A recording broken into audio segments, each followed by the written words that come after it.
Fan ಬೇಕಾದ್ರೆ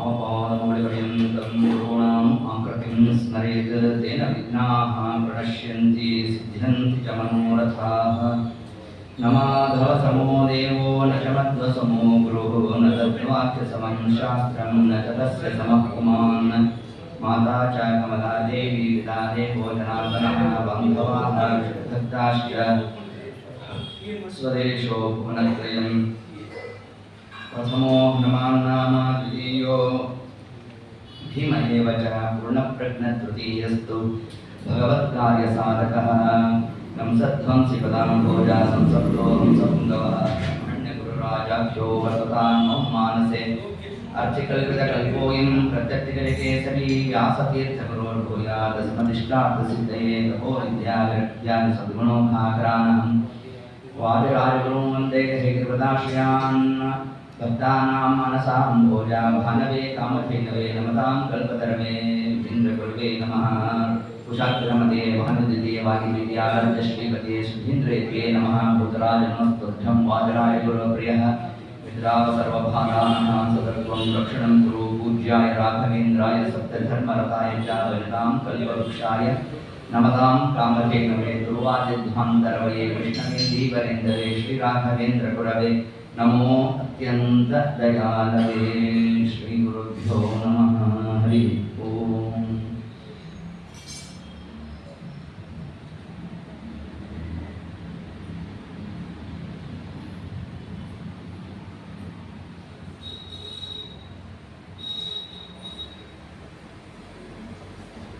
जन्माद्यस्य यतोऽन्वयादितरतः चार्थेष्वविघ्नः स्वराट् तेने ब्रह्महृदाय आदिकवये मुह्यन्ति यं सूरयः तेजो वारिमृदां यथा विनिमयो यत्र त्रिसर्गो मृषा धाम्ना स्वेन सदा निरस्तकुहकं सत्यं परं धीमहि निगमकल्पतरोर्गलितं फलं शुकमुखात् अमृतद्रवसंयुतं पिबत भागवतं रसम् आलयम् मुहुरहो रसिकाः भुवि भावुकाः। श्रीगुरुभ्यो नमः हरि ओम्। यत्किंचित् पूर्वकथानुवादः। ನಿನ್ನೆ ದಿವಸದ ಕಥಾಭಾಗದಲ್ಲಿ ಧ್ರುವರಾಜರ ಭಕ್ತಿ, ಭಗವದ್ ಅನುಗ್ರಹ, ಮುಂದೆ ಅವರಿಗೆ ಪ್ರಾಪ್ತವಾಗಿರತಕ್ಕಂತಹ ಲೋಕ, ಆ ಲೋಕದ ವೈಶಿಷ್ಟ್ಯ ಇದೆಲ್ಲದರ ಚಿಂತನೆಯನ್ನು ಮಾಡ್ತಾ ಮುಂದೆ ಪ್ರಿಯವ್ರತರಾಜರ ಆ ಒಂದು ಅವರ ಕಾರ್ಯ ವೈಖರಿಯನ್ನು ನಾವು ಯತ್ಕಿಂಚಿತ್ ನೆನೆ ದಿವಸ ಚಿಂತನೆ ನಡೆಸಿದ್ದೇವೆ. ಮುಂದೆ ಪರಮಾತ್ಮ ತಾನು ಅಭಿವ್ಯಕ್ತ ಆಗಿರತಕ್ಕಂತಹ ರೂಪವೇ ನಾಭಿರಾಜನಲ್ಲಿ ವೃಷಭನಾಮಕನಾಗಿ ಪರಮಾತ್ಮ ತಾನು ಅವತಾರ ಮಾಡಿರತಕ್ಕಂಥದ್ದು. ಅದ್ಯಾಪಿ ಏತದ್ ರೂಪವೂ ಕೂಡ ಜ್ಞಾನಾವತಾರ. ನಾಭಿರಾಜ ಅವರ ಮಕ್ಕಳಾಗಿರ್ತಕ್ಕಂತಹ ವೃಷಭನಾಮಕನಾದ ಪರಮಾತ್ಮ, ಈ ವೃಷಭನಾಮಕನಾದ ಪರಮಾತ್ಮನಿಗೆ ಇಂದ್ರದೇವರ ಮಗಳಾಗಿರ್ತಕ್ಕಂತಹ ಜಯಂತಿ ಅವರನ್ನು ಕಲ್ಪನೆ ಮಾಡಬೇಕು. ಅಲ್ಲಿ 100 ಮಂದಿ ಪರಮಾತ್ಮನಿಗೆ ಮಕ್ಕಳಾಗಿ ಬರಬೇಕು. ಅದರಲ್ಲಿ ಜ್ಯೇಷ್ಠ ಮಗನಾಗಿ ಬಂದಿರತಕ್ಕಂಥವರೇ ಭರತ ಚಕ್ರವರ್ತಿ. ಆ ಭರತನಿಂದಲೇ ನಮ್ಮ ದೇಶಕ್ಕೆ ಬಂದಿರತಕ್ಕಂತಹ ನಾಮ ಭಾರತ. ಅಂತಹ ರಾಜ, ಅಂತಹ ನಿಷ್ಠೆ, ಅಂತಹ ಒಂದು ಧರ್ಮಪಾಲನೆ ಇದೆಲ್ಲ ಬರಬೇಕಾದರೆ ಆ ಜ್ಞಾನದಿಂದ ಬಂತು. ಅಂತಹ ಧರ್ಮನಿಷ್ಠೆ, ಕಾರ್ಯದಲ್ಲಿ ವಿಶಿಷ್ಟವಾದಂತಹ ವೈಖರಿ ಇದೆಲ್ಲ ಮಾಡಬೇಕಾದರೆ ಸ್ವಯಂ ಪರಮಾತ್ಮ ತಾನು ಶುಭನಾಮನಾಗಿ ಉಪದೇಶ ಮಾಡಿರ್ತಕ್ಕಂಥದ್ದೇ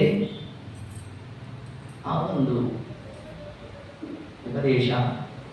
ಅದರಲ್ಲಿ ಪರಮಾತ್ಮ ತಾನು ಮೊದಲಿಗೆ ಪ್ರಾರಂಭ ಮಾಡಿದ ತನ್ನ ಮಕ್ಕಳನ್ನು ಉದ್ದೇಶಿಸಿ ತಿಳಿಸಿರ್ತಕ್ಕಂಥದ್ದು. ಮಹತ್ಸೇವಾಂ ದ್ವಾರಮಾಹು ವಿಮುಕ್ತೇ,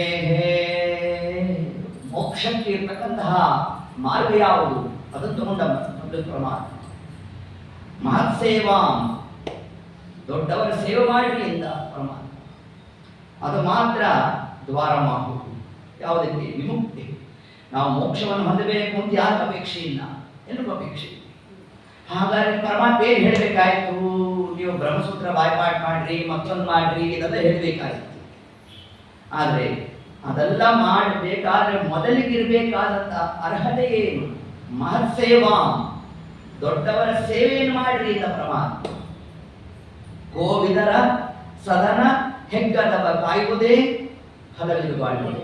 ಜಗನ್ನಾಥದಾಸ ತಿಳಿಸ್ತಾರೆ ಈ ಮಾತನ್ನ.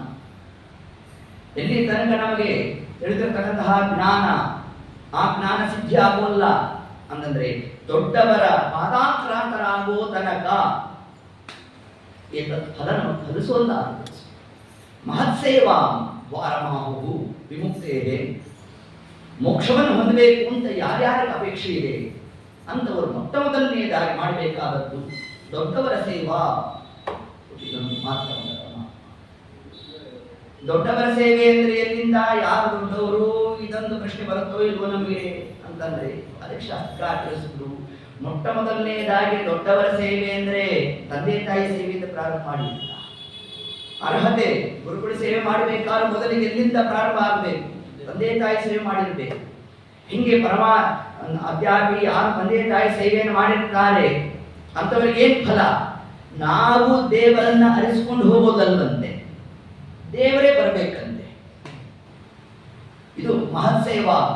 ದೊಡ್ಡವರ ಸೇವಾ ಅಂತಂದ್ರೆ ನಮ್ಮ ತಲೆಗೆ ಏನೇನೋ ಬರ್ತಾ ಇರುತ್ತೆ. ಆದರೆ ಮೊದಲನೇದು ಯಾವುದು ಅಂದ್ರೆ ತಂದೆ ತಾಯಿ ಸೇವೆಯನ್ನು ಮಾಡ್ರಿ. ಹಿಂಗೆ ಸೇವೆ ಮಾಡಿರ್ತಕ್ಕಂಥವು ಯಾರು? ಪುಂಡಲೀಕ. ಅದರ ಫಲ ಏನು? ಪರಮಾತ್ಮ ತಾನಾಗಿ ಬಂದಂತೆ. ಹಿಂಗೆ ಬಂದಿರೋ ಕಾಲಕ್ಕೆ ದೇವರು ಬಂದ ಅಂತ ಏನಾದ್ರು ತಂದೆ ತಾಯಿ ಸೇವೆ ಬಿಟ್ಟ ಹಂಗೇನ್ ಮಾಡ್ಲಿಲ್ವಂತೆ, ಇಟ್ಟಿಗೆ ಎಸ್ದ. ಅದ್ರ ಮೇಲೆ ನಮ್ಮ ದೇವರು ನಿಂತ್ಕೊಂಡ. ಇಟ್ಟಿಗೆ ಮೇಲೆ ನಮ್ಮ ವಿಠಲ ತಾನು ಪುಟ್ಟಪಾದ ಊರಿನಿಂದ ದಿಟ್ಟ ಆನು. ಏನಿದ್ರಲ್ಲಿರ್ತಕ್ಕಂತಹ ಭಾಗವತ ಧರ್ಮ ಅಂತಂದ್ರೆ ಮೊಟ್ಟ ಮೊದಲನೆಯದಾಗಿ ನಮ್ಮ ಸಾಧನೆ ಎಲ್ಲಿಂದ ಪ್ರಾರಂಭ? ತಂದೆ ತಾಯಿ ಸೇವೆಯಿಂದ. ಅದರಂತೆ ಹೆಣ್ಮಕ್ಕಳ ಸಾಧನ ಅತ್ತೆ ಮಾವಂದರ ಸೇವೆ, ಗಂಡನ ಸೇವೆ, ಮಕ್ಕಳ ಪೋಷಣೆ, ಇದೇ ಹೆಣ್ಣುಮಕ್ಕಳಿಗಿರ್ತಕ್ಕಂತಹ ಸಾಧನೆ. ಇದನ್ನು ಹೊರತುಪಡಿಸಿ ಪೃಥಕ್ ಆದ ಸಾಧನೆ ಎಲ್ಲೇ ಇಲ್ಲ. ನೀವು ಮಾಡಿದ ವಿಶೇಷ, ಆದರೆ ಮಾಡಲೇಬೇಕಾದಂತಹ ಆ ಒಂದು ಸೇವೆ ಯಾವುದು ಅಂತಂದ್ರೆ ಅದನ್ನು ತಿಳಿಸ್ತಾರೆ. ಹೆಣ್ಮಕ್ಕಳಿಗೆ ಅತ್ತೆ ಮಾವನ ಸೇವೆ ಎಂಬುದು ಉತ್ಕೃಷ್ಟವಾದ ಫಲ ಕೊಡ್ತಕ್ಕಂಥದ್ದು. ಪುರಂದರದಾಸರು ಕಡೆ ಉಲ್ಲೇಖ ಮಾಡ್ತಾರೆ ಇದನ್ನ. ಅತ್ತೆ ಮಾವನ ಸೇವೆ ಇಲ್ಲಿ ಉತ್ತಮ ಪತಿವ್ರತೆ ಎಂಬುವರೋ ಅಲ್ಲಿ. ಎಲ್ಲಿ? ದೇವೇಂದ್ರ ಸಭೆಯಲ್ಲಿ. ಏನು ಫಲ ಕೊಟ್ಟ ನೋಡಿ ಪರಮಾತ್ಮ. ಎಷ್ಟು ಎಷ್ಟು ದುರ್ಲಭವಾದದ್ದು ಯಾವುದು? ಇಂದ್ರದೇವರ ಸಭಾ ಕೂಡುವುದು ಎಷ್ಟು ದುರ್ಲಭ ಅಂತಂದ್ರೆ ಪಾಂಡವರ ಎಲ್ಲ ಯಾರು ಪಾಂಡುರಾಜ ಅಂತ ಯಾರು ಕರೀತಾ ಇದ್ದೇವೆ, ಆತ ಯಮಧರ್ಮರಾಜನ ಸಭೆಯಲ್ಲಿ ಕೂತಿದ್ದ. ಧರ್ಮರಾಜ ನಾರದರ ಸಂವಾದ ಸಭಾಪರ್ವದಲ್ಲಿ ಬರ್ತಕ್ಕಂತಹ ವಿಷಯ. ಧರ್ಮರಾಜ ಕೇಳಿದ, ಎಲ್ಲ ಸಭೆಗಳು ಸುಭಿಕ್ಷೆಯಾಗಿದೆಯೋ? ಹೇಗಿದೆಯಪ್ಪ? ನನ್ನ ತಂದೆಯಾದ ಪಾಂಡುರಾಜ ಎಲ್ಲಿದ್ದಾನೆ? ಯಮಧರ್ಮರಾಜನ ಸಭೆಯಲ್ಲಿದ್ದಾರೆ. ಆನಂದ ಆಯ್ತು. ಇಂದ್ರದೇವರ ಸಭೆಯಲ್ಲಿ ಯಾರ್ಯಾರು ಸಭಿಕರು? ಹೀಗೊಂದು ಪ್ರಶ್ನೆ ಮಾಡಿದ. ಪ್ರಶ್ನೆ ಮಾಡಿದ್ರೆ ನೋಡಿ, ನಾರದ ಎಲ್ಲಿಂದ ತಗೊಂಡ್ರು? ಹರಿಶ್ಚಂದ್ರ ಮಹಾರಾಜನೇ ಮೊದಲಾದವರು ಅಂತ ಶಬ್ದ ಹಾಕ್ಬಿಟ್ರು. ಅಂದ್ರೆ ಚಕ್ರವರ್ತಿ ಆಗಿರತಕ್ಕಂತಹ ಹರಿಶ್ಚಂದ್ರ ಮಹಾರಾಜ ಇಂದ್ರ ಸಭೆಯಲ್ಲಿ ತಾನು ಕೂತಿದ್ದಾನೋ ಅಂತ ಹೇಳಿದ್ರೆ ಧರ್ಮರಾಜ ತನಿಗಳು ಮಕ್ಕಳು ಚಕ್ರವರ್ತಿ, ಅವನು ಯಾಕೆ ಅಲ್ಲಿ ಕೂತಿದ್ದಾನೆ, ಇವನು ಯಾಕೆ ಇಲ್ಲಿ ಕೂತಿದ್ದಾನೆ? ಇದು ಪ್ರಶ್ನೆ ಬಂದಾಗ ಸರಿಯಪ್ಪ, ನಾ ಏನ್ ಮಾಡ್ಬೇಕು ಹೇಳಿ? ಒಟ್ಟಾರೆ ಪಾಂಡುರಾಜನು ಕೂಡ ಇಂದ್ರದೇವರ ಸಭೆಯನ್ನು ಪ್ರವೇಶ ಮಾಡಬೇಕು ಅಂದಾಗ ಹಾಗೆ ತಿಳಿಸಿದ್ದೆ ರಾಜಸೂಯಾಗ. ಅಂದ್ರೆ ಏನು? ಇದನ್ನು ನಮ್ಗೇನು ತಿಳಿಸ್ತಾ ಇದ್ದಾರೆ? ಇಂದ್ರ ದೇವರ ಸಭೆಯನ್ನ ಪ್ರವೇಶ ಮಾಡಬೇಕಾದಂತಹ ಕಾರ್ಯ ಯಾವುದು? ರಾಸೂಯಾಗ. ಕಲಿಯುಗದಲ್ಲಿದೆಯಾ? ಹಬ್ಬಬ್ಬಾನೆ ಮನೆಗಳು ಹೋಗುತ್ತೆ, ಭೌತಿ ಸಹಸ್ರಕ್ಕೆ ನಿಂತು ಹೋಗುತ್ತೆ ನಮ್ದು. ಹೌದೋ ಇಲ್ಲ? ಇನ್ನು ಅದ್ರ ಮೇಲೆ ಯಾವ್ದಾದ್ರು ಯಾಗ ಅಂತಿದ್ಯಾ? ಇಲ್ಲ. ಹಾಗಾದ್ರೆ ನಮಗೆ ನಿಮಗೆ ಸ್ವರ್ಗಾದಿ ಲೋಕ ಇದೆಯೋ ಇಲ್ವೋ? ಇದೆ ಅಂತಂದ್ರು. ಅದು ಯಾವ ಸೇವೆಯಿಂದ? ಅತ್ತೆ ಮಾವನ ಸೇವೆ. ಇಲ್ಲಿ ಅದು ಎಂತಹ ಕ್ರಮ? ಇಂದ್ರ ದೇವರ ಸಭೆಯಲ್ಲಿ ಎಲ್ಲೋ ಮೂಲೆಯಲ್ಲಿ ಕೂತಿರ್ತಾರೆ, ಅಲ್ಲೆಲ್ಲೋ ಕೂಡಿಸಿರ್ತಾರೆ, ಹಂಗೇನಲ್ವಂತೆ. ವೇದಿಕೆ ಮೇಲೆ ಕರೀತಾರಂತೆ ಆ ಹೆಣ್ಮಗಳನ್ನ. ಇಡೀ ಸಭೆಯನ್ನ ಉದ್ದೇಶಿಸಿ ಇಂದ್ರದೇವರು ಪರಿಚಯ ಮಾಡ್ತಾರಂತೆ. ಅತ್ತೆ ಮಾವನ ಸೇವೆ ಮಾಡಿ ಬಂದಿದ್ದಾಳೆ ಹೆಣ್ಮಗಳು ಅಂತ ಅಲ್ಲಿ ಶ್ಲಾಘನೆ ಮಾಡಿಸ್ತಾರಂತೆ. ಅಷ್ಟು ಫಲ ಯಾವುದರಿಂದ? ಮಹತ್ಸೇವಾ. ನೋಡಿ, ಲಕ್ಷ್ಮಣನ ಪರಮಾತ್ಮ ತಿಳಿಸಿದ್ದಾನೆ, ಮೋಕ್ಷಕ್ಕೆ ಮಾರ್ಗ ಅಂತಂದ್ರೆ ಮೊಟ್ಟ ಮೊದಲನೆಯದಾಗಿ ಮಾಡಬೇಕಾದದ್ದು ಯಾವುದು ಅಂದ್ರೆ ದೊಡ್ಡವರ ಪಾದಾಕ್ರಾಂತರಾಗಬೇಕು, ದೊಡ್ಡವರ ಸೇವೆ ಮಾಡ್ರಿ. ಅದರಿಂದ ಗಂಡು ಮಕ್ಕಳು ಮಾಡಬೇಕಾದದ್ದು ಯಾವುದು? ತಂದೆ ತಾಯಿಗಳ ಪೂಜೆ. ಇಲ್ಲಿ ನಮ್ಮ ಪುಂಡರೀಕಾಕ್ಷ ಒಲಿವಾನಲ್ಲಿ ಯಾರು ತಂದೆ ತಾಯಿ ಸೇವೆಯನ್ನು ಮಾಡಿರ್ತಾರೆ ಅಂತವರಿಗೆ ನೇರವಾಗಿ ಪರಮಾತ್ಮ ತಾನದ ಅನುಗ್ರಹವನ್ನು ನಡೆಸ್ತಾನೆ. ಆದ್ದರಿಂದ ವೃಷಭನಾಮಕನಾದ ಪರಮಾತ್ಮ ಸೇವಾ ಕ್ರಮವನ್ನ ನೋಡಿ, ಕಪಿಲೋಪಾಖ್ಯಾನಕ್ಕೂ ವೃಷಭನ ಉಪದೇಶದಲ್ಲೂ ಇರ್ತಕ್ಕಂತಹ ಹಂತವನ್ನ ನಾವು ಚೆನ್ನಾಗಿ ಚಿಂತನೆ ಮಾಡಬೇಕು. ಅಲ್ಲಿ ಕಪಿಲನಾಮಕನಾದ ಪರಮಾತ್ಮ ಏನ್ ತಿಳಿಸ್ದ? ಸಜ್ಜನ ಸೇವೆ ಮಾಡಿ ಅಂತಂದ ಪರಮಾತ್ಮ. ಅವರ ಸಂಘವನ್ನು ಮಾಡಿ ಅಂತಂದ. ಆ ಸಂಘ ಪ್ರಾಪ್ತಿಯಾಗಬೇಕಾದ್ರೆ ನಾವೇನ್ ಮಾಡಬೇಕು? ಇಲ್ಲಿ ದೊಡ್ಡವರ ಸೇವೆ ಮಾಡ್ರಿ. ಈಗ ಆ ಕ್ರಮವನ್ನು ಹೇಳ್ತಾ, ಮಹತ್ಸೇವಾಂ ದ್ವಾರಮಾಹು ವಿಮುಕ್ತೇ, ದೊಡ್ಡವರ ಸೇವೆಯನ್ನು ಮಾಡಬೇಕು. ತಮೋದ್ವಾರಂ, ಇನ್ನ ನರಕದ ದ್ವಾರ. ಆ ಒಂದು ಮಾರ್ಗ ಯಾರು ಹೇಳ್ತಾರೆ? ಯೋಷಿತಾಂ ಸಂಗಿ ಸಂಘಂ, ಯಾರು ದುರ್ಜನರ ಸಹವಾಸವನ್ನು ಮಾಡ್ತಾರೋ ಅಂತವರು ಇಷ್ಟವಾಗೂ ಕೂಡ ನರಕಾದಿಗಳನ್ನು ಹೊಂದುತ್ತಾರೆ. ಮಹಾಂತಸ್ಥೇ ಸಮಚಿತ್ತಾಃ ಪ್ರಶಾಂತಾಃ ವಿಮನ್ಯವಃ ಸದೃಹ ಸಾಧವೋ ಯೇ. ವೃಷಭನಾಮಕನಾದ ಪರಮಾತ್ಮ ಸಜ್ಜನರ ಲಕ್ಷಣವನ್ನು ತಿಳಿಸ್ತಾ ಇದ್ದಾರೆ. ಸಮಚಿತ್ತ, ಎಂದಿಗೂ ಕೂಡ ಮನಸ್ಸು ವಿಕಾರ ಆಗುವುದಿಲ್ಲ ಸಜ್ಜನ. ಸಮಚಿತ್ತ ಪ್ರಶಾಂತ, ಸದಾಕಾಲ ಮುಖ ಪ್ರಸನ್ನತೆ ಇರುತ್ತದೆ. ಇಂತಹ ಲಕ್ಷಣ ಯಾರಾಗಿರ್ತದೋ ಅವರು ಸಜ್ಜನರು. ಈ ಒಂದು ಅಂಶವನ್ನೇ ಪರಮಾತ್ಮ ತಾನಲ್ಲಿ ಉಲ್ಲೇಖವನ್ನು ಮಾಡ್ತಾ, ಮತ್ತು ಈ ಸೇವಾ ಫಲದಿಂದ ಮತ್ತೇನನ್ನ ನಾವು ಸಿದ್ಧಿಸ್ಕೋಬೇಕು ಅದನ್ನು ತಿಳಿಸ್ತಾನೆ. ಸರ್ವತ್ರ ಮದ್ಭಾವ ವಿಚಕ್ಷಣೇನ, ಪರಮಾತ್ಮ ಅಂದ ಸರ್ವತ್ರ ಮದ್ಭಾವ, ಎಲ್ಲ ಕಡೆಯಲ್ಲಿ ನಾನಿದ್ದೇನೆ ಅನ್ನೋ ಜ್ಞಾನ ಮೊಟ್ಟ ಮೊದಲನೇದಾಗಿ ನಾವು ತಗೋಬೇಕು. ಅದನ್ನೇ ತಿಳಿಸ್ತಾ, ಜ್ಞಾನೇನ ವಿಜ್ಞಾನ ವಿರಾಜಿತೇನ ಅಂತ ಎರಡು ಶಬ್ದವನ್ನು ಹಾಕ್ತಾನೆ ಪರಮಾತ್ಮ. ಒಂದಾಗಿ ಮೊಟ್ಟ ಮೊದಲನೇದಾಗಿ ಜ್ಞಾನ ಅಂದ್ರೆ ಯಾವುದು ಜ್ಞಾನ? ಅದು ಸಾಮಾನ್ಯ ಜ್ಞಾನ. ಇನ್ನೊಂದು ಅಸಾಮಾನ್ಯವಾದದ್ದು. ಸಾಮಾನ್ಯ ಅಸಾಮಾನ್ಯ. ಸಾಮಾನ್ಯ ಜ್ಞಾನ ಯಾವುದು ಅಂತಂದ್ರೆ ಅದಕ್ಕೆ ಪರಮಾತ್ಮ ಅಂತ ಹೇಳಿದ್ದಾರೆ. ಸರ್ವತ್ರ ಮದ್ಭಾವ, ಪರಮಾತ್ಮ ಸರ್ವತ್ರ ಇದ್ದಾನೆ ಅಂತ ನಾವು ಚಿಂತನೆ ಮಾಡೋದೇ ಜ್ಞಾನ. ಶ್ರೀಮದ್ ಆಚಾರ್ಯ ತಿಳಿಸಿದ್ರು, ಈ ಶಬ್ದಕ್ಕೆ ನಾವು ಇನ್ನಷ್ಟು ವಿಸ್ತಾರ ಮಾಡ್ತೇವೆ. ನಿರ್ಣಯ ಗ್ರಂಥದಲ್ಲಿ ತಾವು ಹೇಳ್ತಾ, ಸರ್ವಸ್ಮಾತ್ ಉತ್ತಮೋ ವಿಷ್ಣು ಇತಿ ಜ್ಞಾನಂ ಉದಾಹೃತಂ. ಜ್ಞಾನ ಅಂದ್ರೆ ಏನು ಅಂತಂದ್ರೆ ಸರ್ವಸ್ಮಾತ್ ಉತ್ತಮೋ, ಎಲ್ಲರಿಗಿಂತ ಯಾರು ಉತ್ತಮನೋ ಅವನೇ ವಿಷ್ಣು ಅಂತ ತಿಳಿಯೋದೇ ಜ್ಞಾನ. ಮೊಟ್ಟ ಮೊದಲನೇದಾಗಿ ಈ ಜ್ಞಾನವನ್ನು ನಾವು ಸಾಧಿಸ್ಕೊಳ್ಬೇಕು. ಅದಕ್ಕೆ ರಥೋತ್ಸವಾದಿಗಳು ಅವೆಲ್ಲ ಆಗ್ಬೇಕಾದ್ರೆ ನಾವು ನೀವೆಲ್ಲ ಏನಂತ ಘೋಷಣೆ ಮಾಡ್ತೇವೆ? ಹರಿ ಸರ್ವೋತ್ತಮ ವಾಯುಜೀವೋತ್ತಮ. ಯಾರೋ ಕೇಳಿದ್ರು, ನೀವು ಹರಿ ಸರ್ವೋತ್ತಮ ಅಂತ ಕೂಗುದ್ರಲ್ಲ, ಹರಿಯೇ ಸರ್ವೋತ್ತಮ ಹೇಗೆ? ಈ ಜ್ಞಾನ ವಿಜ್ಞಾನ.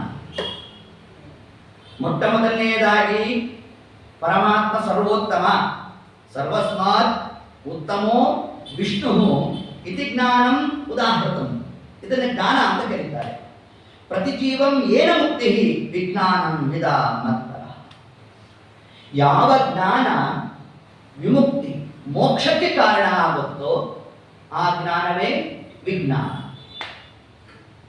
ಆ ವಿಜ್ಞಾನ ಅದೇ ವಿಶಿಷ್ಟವಾದ ಜ್ಞಾನ, ವಿಷ್ಣು ಪರವಾದ ಜ್ಞಾನ ವಿಜ್ಞಾನ. ಹೆಂಗೂ ಆ ಶಬ್ದವನ್ನು ನಾವು ಅರ್ಥ ಮಾಡಲಿಕ್ಕೆ ಅವಕಾಶ ಉಂಟು. ಜ್ಞಾನಂ ವಿಷ್ಣೋ ಉತ್ತಮತ್ವೇ ತದೇವ ಪ್ರತಿರೂಪಂ ವಿಶೇಷೇಣ ತು ವಿಜ್ಞಾನಂ ತಚ್ಚ ಜಾನಾತಿ ಸರ್ವವಿದು. ಎಲ್ಲರಿಗಿಂತ ಪರಮಾತ್ಮ ಉತ್ತಮ ಅಂತ ನಾವು ಚಿಂತನೆ ಮಾಡಬೇಕಾದರೆ ನೋಡಿ, ವಿಜ್ಞಾನದಲ್ಲಿ ತಾರತಮ್ಯ ಹೇಗೆ? ಈಗ ಸಾಮಾನ್ಯ ಜ್ಞಾನ ಏನು? ಹರಿ ಸರ್ವೋತ್ತಮ. ಒಬ್ಬೊಬ್ಬರ ಹತ್ರನೂ ಧ್ವನಿವರ್ಧಕವನ್ನು ಹಿಡ್ಕೊಂಡು ಹೋಗ್ರಿ. ನಿಮ್ಮ ಪ್ರಕಾರ ಹರಿ ಸರ್ವೋತ್ತಮ ಹೇಗೆ ಅಂತಂದ್ರೆ, ನೀವೊಂದು ಯುಕ್ತಿಯನ್ನು ಪ್ರಯೋಗ ಮಾಡಿ. ಪರಮಾತ್ಮ ರಮ ಬ್ರಹ್ಮಾದಿಗಳಿಗಿಂತ ಉತ್ತಮನಾಗಿದ್ದಾನೆ, ಆದ್ದರಿಂದ ಅವನು ಸರ್ವೋತ್ತಮ ಅಂತ ಒಬ್ಬರನ್ನು. ಇನ್ನೊಬ್ಬರ ಹತ್ರ ಧ್ವನಿವರ್ಧಕ ತಗೊಂಡು ಅವರನ್ನು ಸೃಷ್ಟಿಯಾದಿ ವ್ಯಾಪಾರವನ್ನು ಯಾರು ಮಾಡ್ತಾ ಇದ್ದಾನೋ, ಯಾರು ಜಗ ಸೃಷ್ಟಿಕರ್ತನೋ ಅವನು ಸರ್ವೋತ್ತಮ, ಅದೊಂದು ಇನ್ನೊಬ್ಬರನ್ನು. ಇನ್ನೊಬ್ಬರ ಹತ್ರ ಹೋದ್ರೆ ಯಾರು ಸ್ಥಿತಿ ಪಾಲಕನೋ, ಯಾರು ಸ್ಥಿತಿಕರ್ತನೋ ಅವನು ಸರ್ವೋತ್ತಮ. ಇನ್ನೊಬ್ಬರ ಹತ್ರ ಹೋದ್ರೆ ಯಾರು ಲಯಕರ್ತನೋ ಅವನು ಸರ್ವೋತ್ತಮ ಅಂತ. ಇದೆಲ್ಲವೂ ಸೇರಿದ್ರೆ ಯಾವುದು? ಒಂದೊಂದು ಪರಮಾತ್ಮನ ಲಕ್ಷಣವೇ, ಒಂದೊಂದರಿಂದಲೂ ಕೂಡ ಹರಿ ಸರ್ವೋತ್ತಮತ್ವದ ಪ್ರತಿಪಾದನೆ. ಆದರೆ ಆ ಜೀವರ ಯೋಗ್ಯತಾನುಸಾರ ಅವರು ವಿಶಿಷ್ಟವಾದ ಜ್ಞಾನವನ್ನು ಸಂಪಾದನೆ ಮಾಡ್ತಾರೆ. ಈ ಜ್ಞಾನವೇ ಯಾವುದಕ್ಕೆ ಅದು ಭೂಷಣ? ಮೋಕ್ಷಕ್ಕೆ ಭೂಷಣ. ಮೋಕ್ಷಕ್ಕೆ ಕಾರಣೀಭೂತವಾದದ್ದು ಯಾವುದು ಅಂತಂದ್ರೆ ಜ್ಞಾನ ವಿಜ್ಞಾನ. ಸಾಧಾರಣ ಧರ್ಮ ಅಸಾಧಾರಣ ಧರ್ಮ. ಸಾಧಾರಣ ಧರ್ಮ ಅಂದ್ರೆ ಯಾವುದು? ಅಸಾಧಾರಣ ಧರ್ಮ ಅಂದ್ರೆ ಯಾವುದು? ಸಾಧಾರಣ ಧರ್ಮ ಸಾತ್ವಿಕ ಜೀವರಾಶಿಗಳಲ್ಲಿ ಆ ಬ್ರಹ್ಮಸ್ತಂಭ ಪರ್ಯಂತಂ, ಬ್ರಹ್ಮದೇವರಿಂದ ತೃಣ ಸಾತ್ವಿಕ ಜೀವರಾಶಿ ತನಕ ಪ್ರತಿನಿತ್ಯ ಮಾಡಲೇಬೇಕಾದಂತಹ ಕರ್ತವ್ಯ ಏನಿದೆ ಇದು ಸಾಧಾರಣ ಧರ್ಮ. ಬ್ರಹ್ಮದೇವರು ಮಾಡಬೇಕು, ನಾವು ಮಾಡಬೇಕು. ಯಾವುದು? ಸ್ನಾನ ಸಂಧ್ಯಾ ವಂದನೆ. ಇದನ್ನು ಬ್ರಹ್ಮದೇವರು ಮಾಡ್ತಾರೆ, ನಾವು ಮಾಡ್ತೇವೆ. ಇದೇನಾಯಿತು? ಸಾಧಾರಣ. ಅಸಾಧಾರಣ ಧರ್ಮ ಯಾವುದು ಅಂತಂದ್ರೆ ಆ ಜೀವರಾಶಿಗಳ ಯೋಗ್ಯತಾನುಸಾರ ಮಾಡ್ತಕ್ಕಂತಹ ಒಂದು ಸಾಧನೆ ಏನಿದೆ ಅದು ಅಸಾಧಾರಣ ಧರ್ಮ. ಈಗ ಅನೇಕ ಮಂದಿ ತಾವೇನ್ ಮಾಡಿರ್ತಾರೆ, ವಿಷ್ಣು ಪಂಚಕ ಇವೆಲ್ಲ ಮಾಡಿರ್ತಾರೆ. ಎಲ್ಲರೂ ಅದನ್ನು ಮಾಡಬೇಕು ಅಂತ ಏನಿಲ್ಲ. ಆದರೆ ಏಕಾದಶಿ ಎಲ್ಲರೂ ಮಾಡಬೇಕು. ನೋಡಿ, ಇದು ಸಾಧಾರಣ ಧರ್ಮ. ಅಸಾಧಾರಣ ಧರ್ಮ ಯಾವುದಾಯಿತು? ವಿಷ್ಣು ಪಂಚಕ ಮೊದಲಾದಂತಹ ಯಾವುದೊಂದು ಧಾರಣೆ ಪಾರಣೆ ಅಂತೆಲ್ಲ ಅನೇಕ ಇದೆಯಲ್ಲ, ಇವೆಲ್ಲ ಎಲ್ಲರೂ ಮಾಡಬೇಕು ಅಂತ ಏನಲ್ಲ. ನೋಡಿ, ಸಾಧಾರಣ ಧರ್ಮಕ್ಕೂ ಅಸಾಧಾರಣ ಧರ್ಮಕ್ಕೂ ಇದರ ವ್ಯತ್ಯಾಸ ಏನು ಅಂತಂದ್ರೆ, ಸಾಧಾರಣ ಧರ್ಮದಲ್ಲಿ ನಾವು ಯಾವುದನ್ನಾದ್ರೂ ಬಿಟ್ಟಿದ್ದೇವೆ ಅಂದರೆ ಪಾಪ ಬರುತ್ತೆ. ಆದರೆ ಅಸಾಧಾರಣವಾಗಿರ್ತಕ್ಕಂಥ ವಿಷ್ಣು ಪಂಚಕ ಮಾಡಿಲ್ಲ ಅಂದ್ರೆ ಪಾಪ ಬರೆಯೋಲ್ಲ, ಪುಣ್ಯ ಹಂಚಿಕೆಯೋಲ್ಲ. ಇದೇ ಜೀವರ ಯೋಗ್ಯತಾನುಸಾರ ಮಾಡತಕ್ಕಂತಹ ಅನುಷ್ಠಾನ. ನೀವು 10 ಗಾಯತ್ರಿ ಮಾಡೋದೇ ದೊಡ್ಡದು, ಹೌದಾ? ಆದರೆ ಬ್ರಹ್ಮದೇವರ ಕ್ರಮ ಹೇಗೆ? ಪ್ರತಿನಿತ್ಯ ಸಮಗ್ರ ವೇದವನ್ನು ಪಾರಾಯಣ ಮಾಡ್ತಾರೆ ಮಹಾನುಭಾವ. ಇದೇನಾಯಿತು? ಅಸಾಧಾರಣ ಧರ್ಮ. ಜ್ಞಾನ ವಿಜ್ಞಾನ. ಈ ಜ್ಞಾನ ಯಾವುದಕ್ಕೆ ಅದು ಸಾಧನೆ, ಯಾವುದಕ್ಕೆ ಸಲಕರಣೆ ಆಯ್ತದು? ವಿಜ್ಞಾನಕ್ಕೆ ಸಲಕರಣೆ ಆಯ್ತು. ಮೊದಲಿಗೆ ಯಾವುದನ್ನು ಸಂಪಾದನೆ ಮಾಡಬೇಕು? ನಾವು ಜ್ಞಾನವನ್ನು ಸಂಪಾದನೆ ಮಾಡಬೇಕು. ಈ ಜ್ಞಾನ ಸಂಪಾದನೆ ಮಾಡಿದ್ರೆ ಏನು ಫಲ? ವಿಜ್ಞಾನವನ್ನು ಸಂಪಾದನೆ ಮಾಡಿದ್ರೆ ಏನು ಫಲ ಅಂತಂದ್ರೆ ಜ್ಞಾನದಿಂದಾಗಿ ಕ್ಷೇಮ, ವಿಜ್ಞಾನದಿಂದಾಗಿ ಯೋಗ. ಕ್ಷೇಮ ಅಂದ್ರೇನು? ಯೋಗ ಅಂದ್ರೇನು? ಕ್ಷೇಮ ಅಂದ್ರೆ ಮೋಕ್ಷ. ಮೋಕ್ಷ ಪ್ರಾಪ್ತಿ ಆಗಿಬಿಡ್ಬೇಕು ಅಷ್ಟು ನಮಗೆ, ಹೌದಾ? ಮೋಕ್ಷಕ್ಕೆ ಟಿಕೆಟ್ ಸಿಕ್ಬಿಡ್ಬೇಕು. ಮೋಕ್ಷಕ್ಕೆ ಟಿಕೆಟ್ ಸಿಗೋದು ಅಂದ್ರೆ ಅಪರೋಕ್ಷ ಜ್ಞಾನ ಆಗ್ಬಿಡ್ಬೇಕು. ಅಪರೋಕ್ಷ ಜ್ಞಾನ ಆಗಬೇಕು ಅಂತಂದ್ರೆ ಮೊಟ್ಟ ಮೊದಲನೆಯದಾಗಿ ಯಾವುದದು? ಕ್ಷೇಮ ಅಂತ ಕರೀತಾರೆ, ಅಕ್ಷೇಮ. ಇನ್ನ ಯೋಗ ಅಂತಂದ್ರೆ ಅಪರೋಕ್ಷ ಜ್ಞಾನ ಆದ ನಂತರದಲ್ಲಿ ಅಪರೋಕ್ಷ ಜ್ಞಾನಿ ಆದವನು ಕೂಡ, ಅರ್ಥಾತ್ ಜೀವನ್ಮುಕ್ತರೂ ಕೂಡ ಸಾಧನೆಯನ್ನ ನಡೆಸಬೇಕು. ಯಾಕೆ ನಡೆಸಬೇಕು ಅಂದ್ರೆ ಯೋಗಕ್ಕಾಗಿ ಮಾಡಬೇಕು, ಅದು ಕ್ಷೇಮಕ್ಕಾಗಿ ಮಾಡೋದಲ್ಲ. ಮುಮುಕ್ಷು ಆದವನು ಮಾಡ್ತಾರೆ. ಮುಮುಕ್ಷುಗಳು ಅಂದ್ರೆ ಅಪರೋಕ್ಷ ಜ್ಞಾನಿಗಳು. ಅಪರೋಕ್ಷ ಜ್ಞಾನಿಗಳು ಸಾಧನೆಯನ್ನ ಮಾಡಬೇಕಾ ಬೇಡವಾ ಅಂದ್ರೆ ಮಾಡಬೇಕು ಅಂತ ತಿಳಿಸ್ತಾರೆ. ಯಾಕೆ ಮಾಡಬೇಕು ಅಂತಂದ್ರೆ ಮೋಕ್ಷದಲ್ಲಿ ಆನಂದದ ಉನ್ನಾಹಕ್ಕಾಗಿ. ಆ ಉನ್ನಾಹವನ್ನೇ ಏನಂತ ಕರೆದಿದ್ದಾರೆ? ಯೋಗ ಅಂತ ಕರೆದು. ಈ ಉನ್ನಾಹ ಏನಾಯಿತು? ಜೀವನ ಯೋಗ್ಯತಾನುಸಾರ ನಮಗೂ ಒಂದಿನ ಮೋಕ್ಷ ಆಗುತ್ತೆ, ಬ್ರಹ್ಮದೇವರಿಗೂ ಒಂದಿನ ಮೋಕ್ಷ ಆಗುತ್ತೆ. ಅವ್ರಿಗೂ ಅಪ್ರಾಕೃತವಾದ ಶರೀರ ಪ್ರಾಪ್ತಿ ಆಗುತ್ತೆ, ನಮಗೂ ಅಪ್ರಾಕೃತವಾದ ಶರೀರ ಪ್ರಾಪ್ತಿ ಆಗುತ್ತೆ. ಆದರೆ ಬ್ರಹ್ಮದೇವರಿಗೆ ಆಗುವ ಮೋಕ್ಷದ ಕ್ರಮ ಬೇರೆ.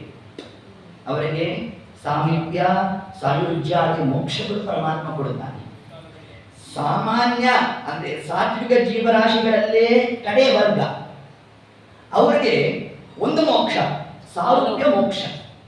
ಸಾರೂಪ್ಯ ಮೋಕ್ಷ ಮಾತ್ರ ಯಾರಿಗೆ?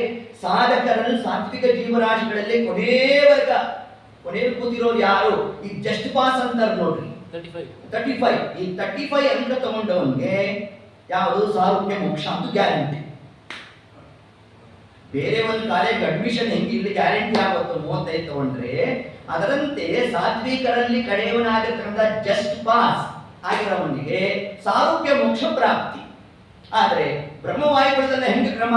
ಅವ್ರು 3ಕ್ಕಿಂತ ಜಾಸ್ತಿ ಅಂಕ ಕೊಡಬೇಕು. ದೇವರ ಕಟ್ಟಿ ಮಾಡ್ತಾನೆ ಸ್ವಲ್ಪ ಏನೇನೋ ಅದಕ್ಕೆ ಹೇಳ್ತಾನಂತೆ, ಮಹೋತ್ಸಾಹ ವರ್ಜಿತ ಅಂತಲ್ಲ ಅಂತಂದು ಪರಮಾತ್ಮ. ನಿಮ್ಗೆ ಉತ್ಸಾಹನೇ ಇಲ್ಲ, ಅದರಿಂದ ನಿಮ್ಗೆ ಮಾರ್ಕ್ಸ್ ತೆಗೆದೆ ಅಂತ ಸುಮ್ಮನೆ ಪರಮಾತ್ಮ ತೆಗಿಬೇಕಷ್ಟೇ ನೋಡ್ರಿ. ಹಂಗೆ ಮಾಡ್ತಾ ಇರ್ತಕ್ಕಂಥವರಿಗೆ ಸಾಮೀಪ್ಯ ಸಾಯುಜ್ಯಾದಿಗಳನ್ನು ಕೊಟ್ಟು ವಿಶಿಷ್ಟ ಆನಂದ ಪಡ್ತಾನೆ ಪರಮಾತ್ಮ. ಲಕ್ಷ್ಮೀದೇವಿಗೆ ಸಾಕ್ಷಿ ಅತಿ ಸಾಮೀಪ್ಯ, ಬ್ರಹ್ಮವಾಯುಗಳಿಗೆ ಆ ಸಾಮೀಪ್ಯ, ಅದು ಸಾಮೀಪ್ಯ ಅಲ್ಲ. ಮತ್ಯಾವುದು ಅಂತಂದ್ರೆ ಪರಮಾತ್ಮನ ದೇಹದಲ್ಲಿ ಅತ್ಯಂತ ಸಾಮೀಪ್ಯವನ್ನು ಕೊಟ್ಟರೆ ಪರಮಾತ್ಮನ ಶರೀರದಲ್ಲಿರ್ತಕ್ಕಂತಹ ಪರಿಮಳ ಲಕ್ಷ್ಮೀದೇವಿಯ ದೇಹದಲ್ಲಿ ಮೂಡಬೇಕು. ಆ ಕ್ರಮದ ಸಾಮೀಪ್ಯ ಕೊಡ್ತಾನೆ. ಪಕ್ಷಸ್ಥಳ ಆಲಿಂಗನಾದಿಗಳು ಇದು ಪ್ರಳಯ ಕಾಲದಲ್ಲಿ ಕೊಡ್ತಕ್ಕಂತಹ ಸುಖ ನೋಡಿ. ಹೀಗೆ ಇರ್ತಕ್ಕಂಥದ್ದೇನಿದೆ ಇದನ್ನೇ ಆಚಾರ್ಯ ಮಧ್ವರ್ತ ತಾತ್ಪರ್ಯ ನಿರ್ಣಯದಲ್ಲಿ ತಿಳಿಸುತ್ತಾರೆ. ನಾನು ವಿಷ್ಣು ಉತ್ತಮತ್ವೇ ತದೇವ ಪ್ರತಿರೂಪಂ ವಿಶೇಷೇಣ ತು ವಿಜ್ಞಾನಂ ತಚ್ಚ ಜಾನಾತಿ ಸರ್ವವಿತ್. ಆಚಾರ್ಯ ನಿರ್ಣಯವನ್ನು ಕೊಟ್ಟರು. ವೃಷಭನಾಮನಾಥ ಪರಮಾತ್ಮ ತಾನೇ ತಿಳಿಸಿದ್ದಾನೆ. ಮೊಟ್ಟ ಮೊದಲನೇದಾಗಿ ನಮಗೆ ಮೋಕ್ಷ ಬೇಕು ಅಂತ ಯಾರ್ಯಾರು ಅದರ ಅಪೇಕ್ಷೆ ಉಳ್ಳವರಾಗಿದ್ದೀರೋ ಅಂತವರು ಸರ್ವತ್ರ ಮದ್ಭಾವ ವಿಚಕ್ಷಣೆಯ ಪ್ರತಿಯೊಂದು ಕಾರ್ಯದಲ್ಲೂ, ಪ್ರತಿಯೊಂದು ಕ್ರಿಯೆಗಳಲ್ಲೂ, ಪ್ರತಿಯೊಂದು ಸಮಯದಲ್ಲೂ ಪರಮಾತ್ಮ ಸರ್ವತ್ರ ಇದ್ದಾನೆ ಅನ್ನೋ ಜ್ಞಾನ ಇರಬೇಕು. ಇದಿದ್ರೆ ಮಾತ್ರ ವಿಮುಕ್ತಿ, ಮೋಕ್ಷ ಪ್ರಾಪ್ತಿಯಿಂದ ಪರಮಾತ್ಮ. ಈ ಜ್ಞಾನ ಬರಬೇಕು ಅಂತಂದ್ರೆ ದೊಡ್ಡವರ ಸೇವೆ ಮಾಡಬೇಕು.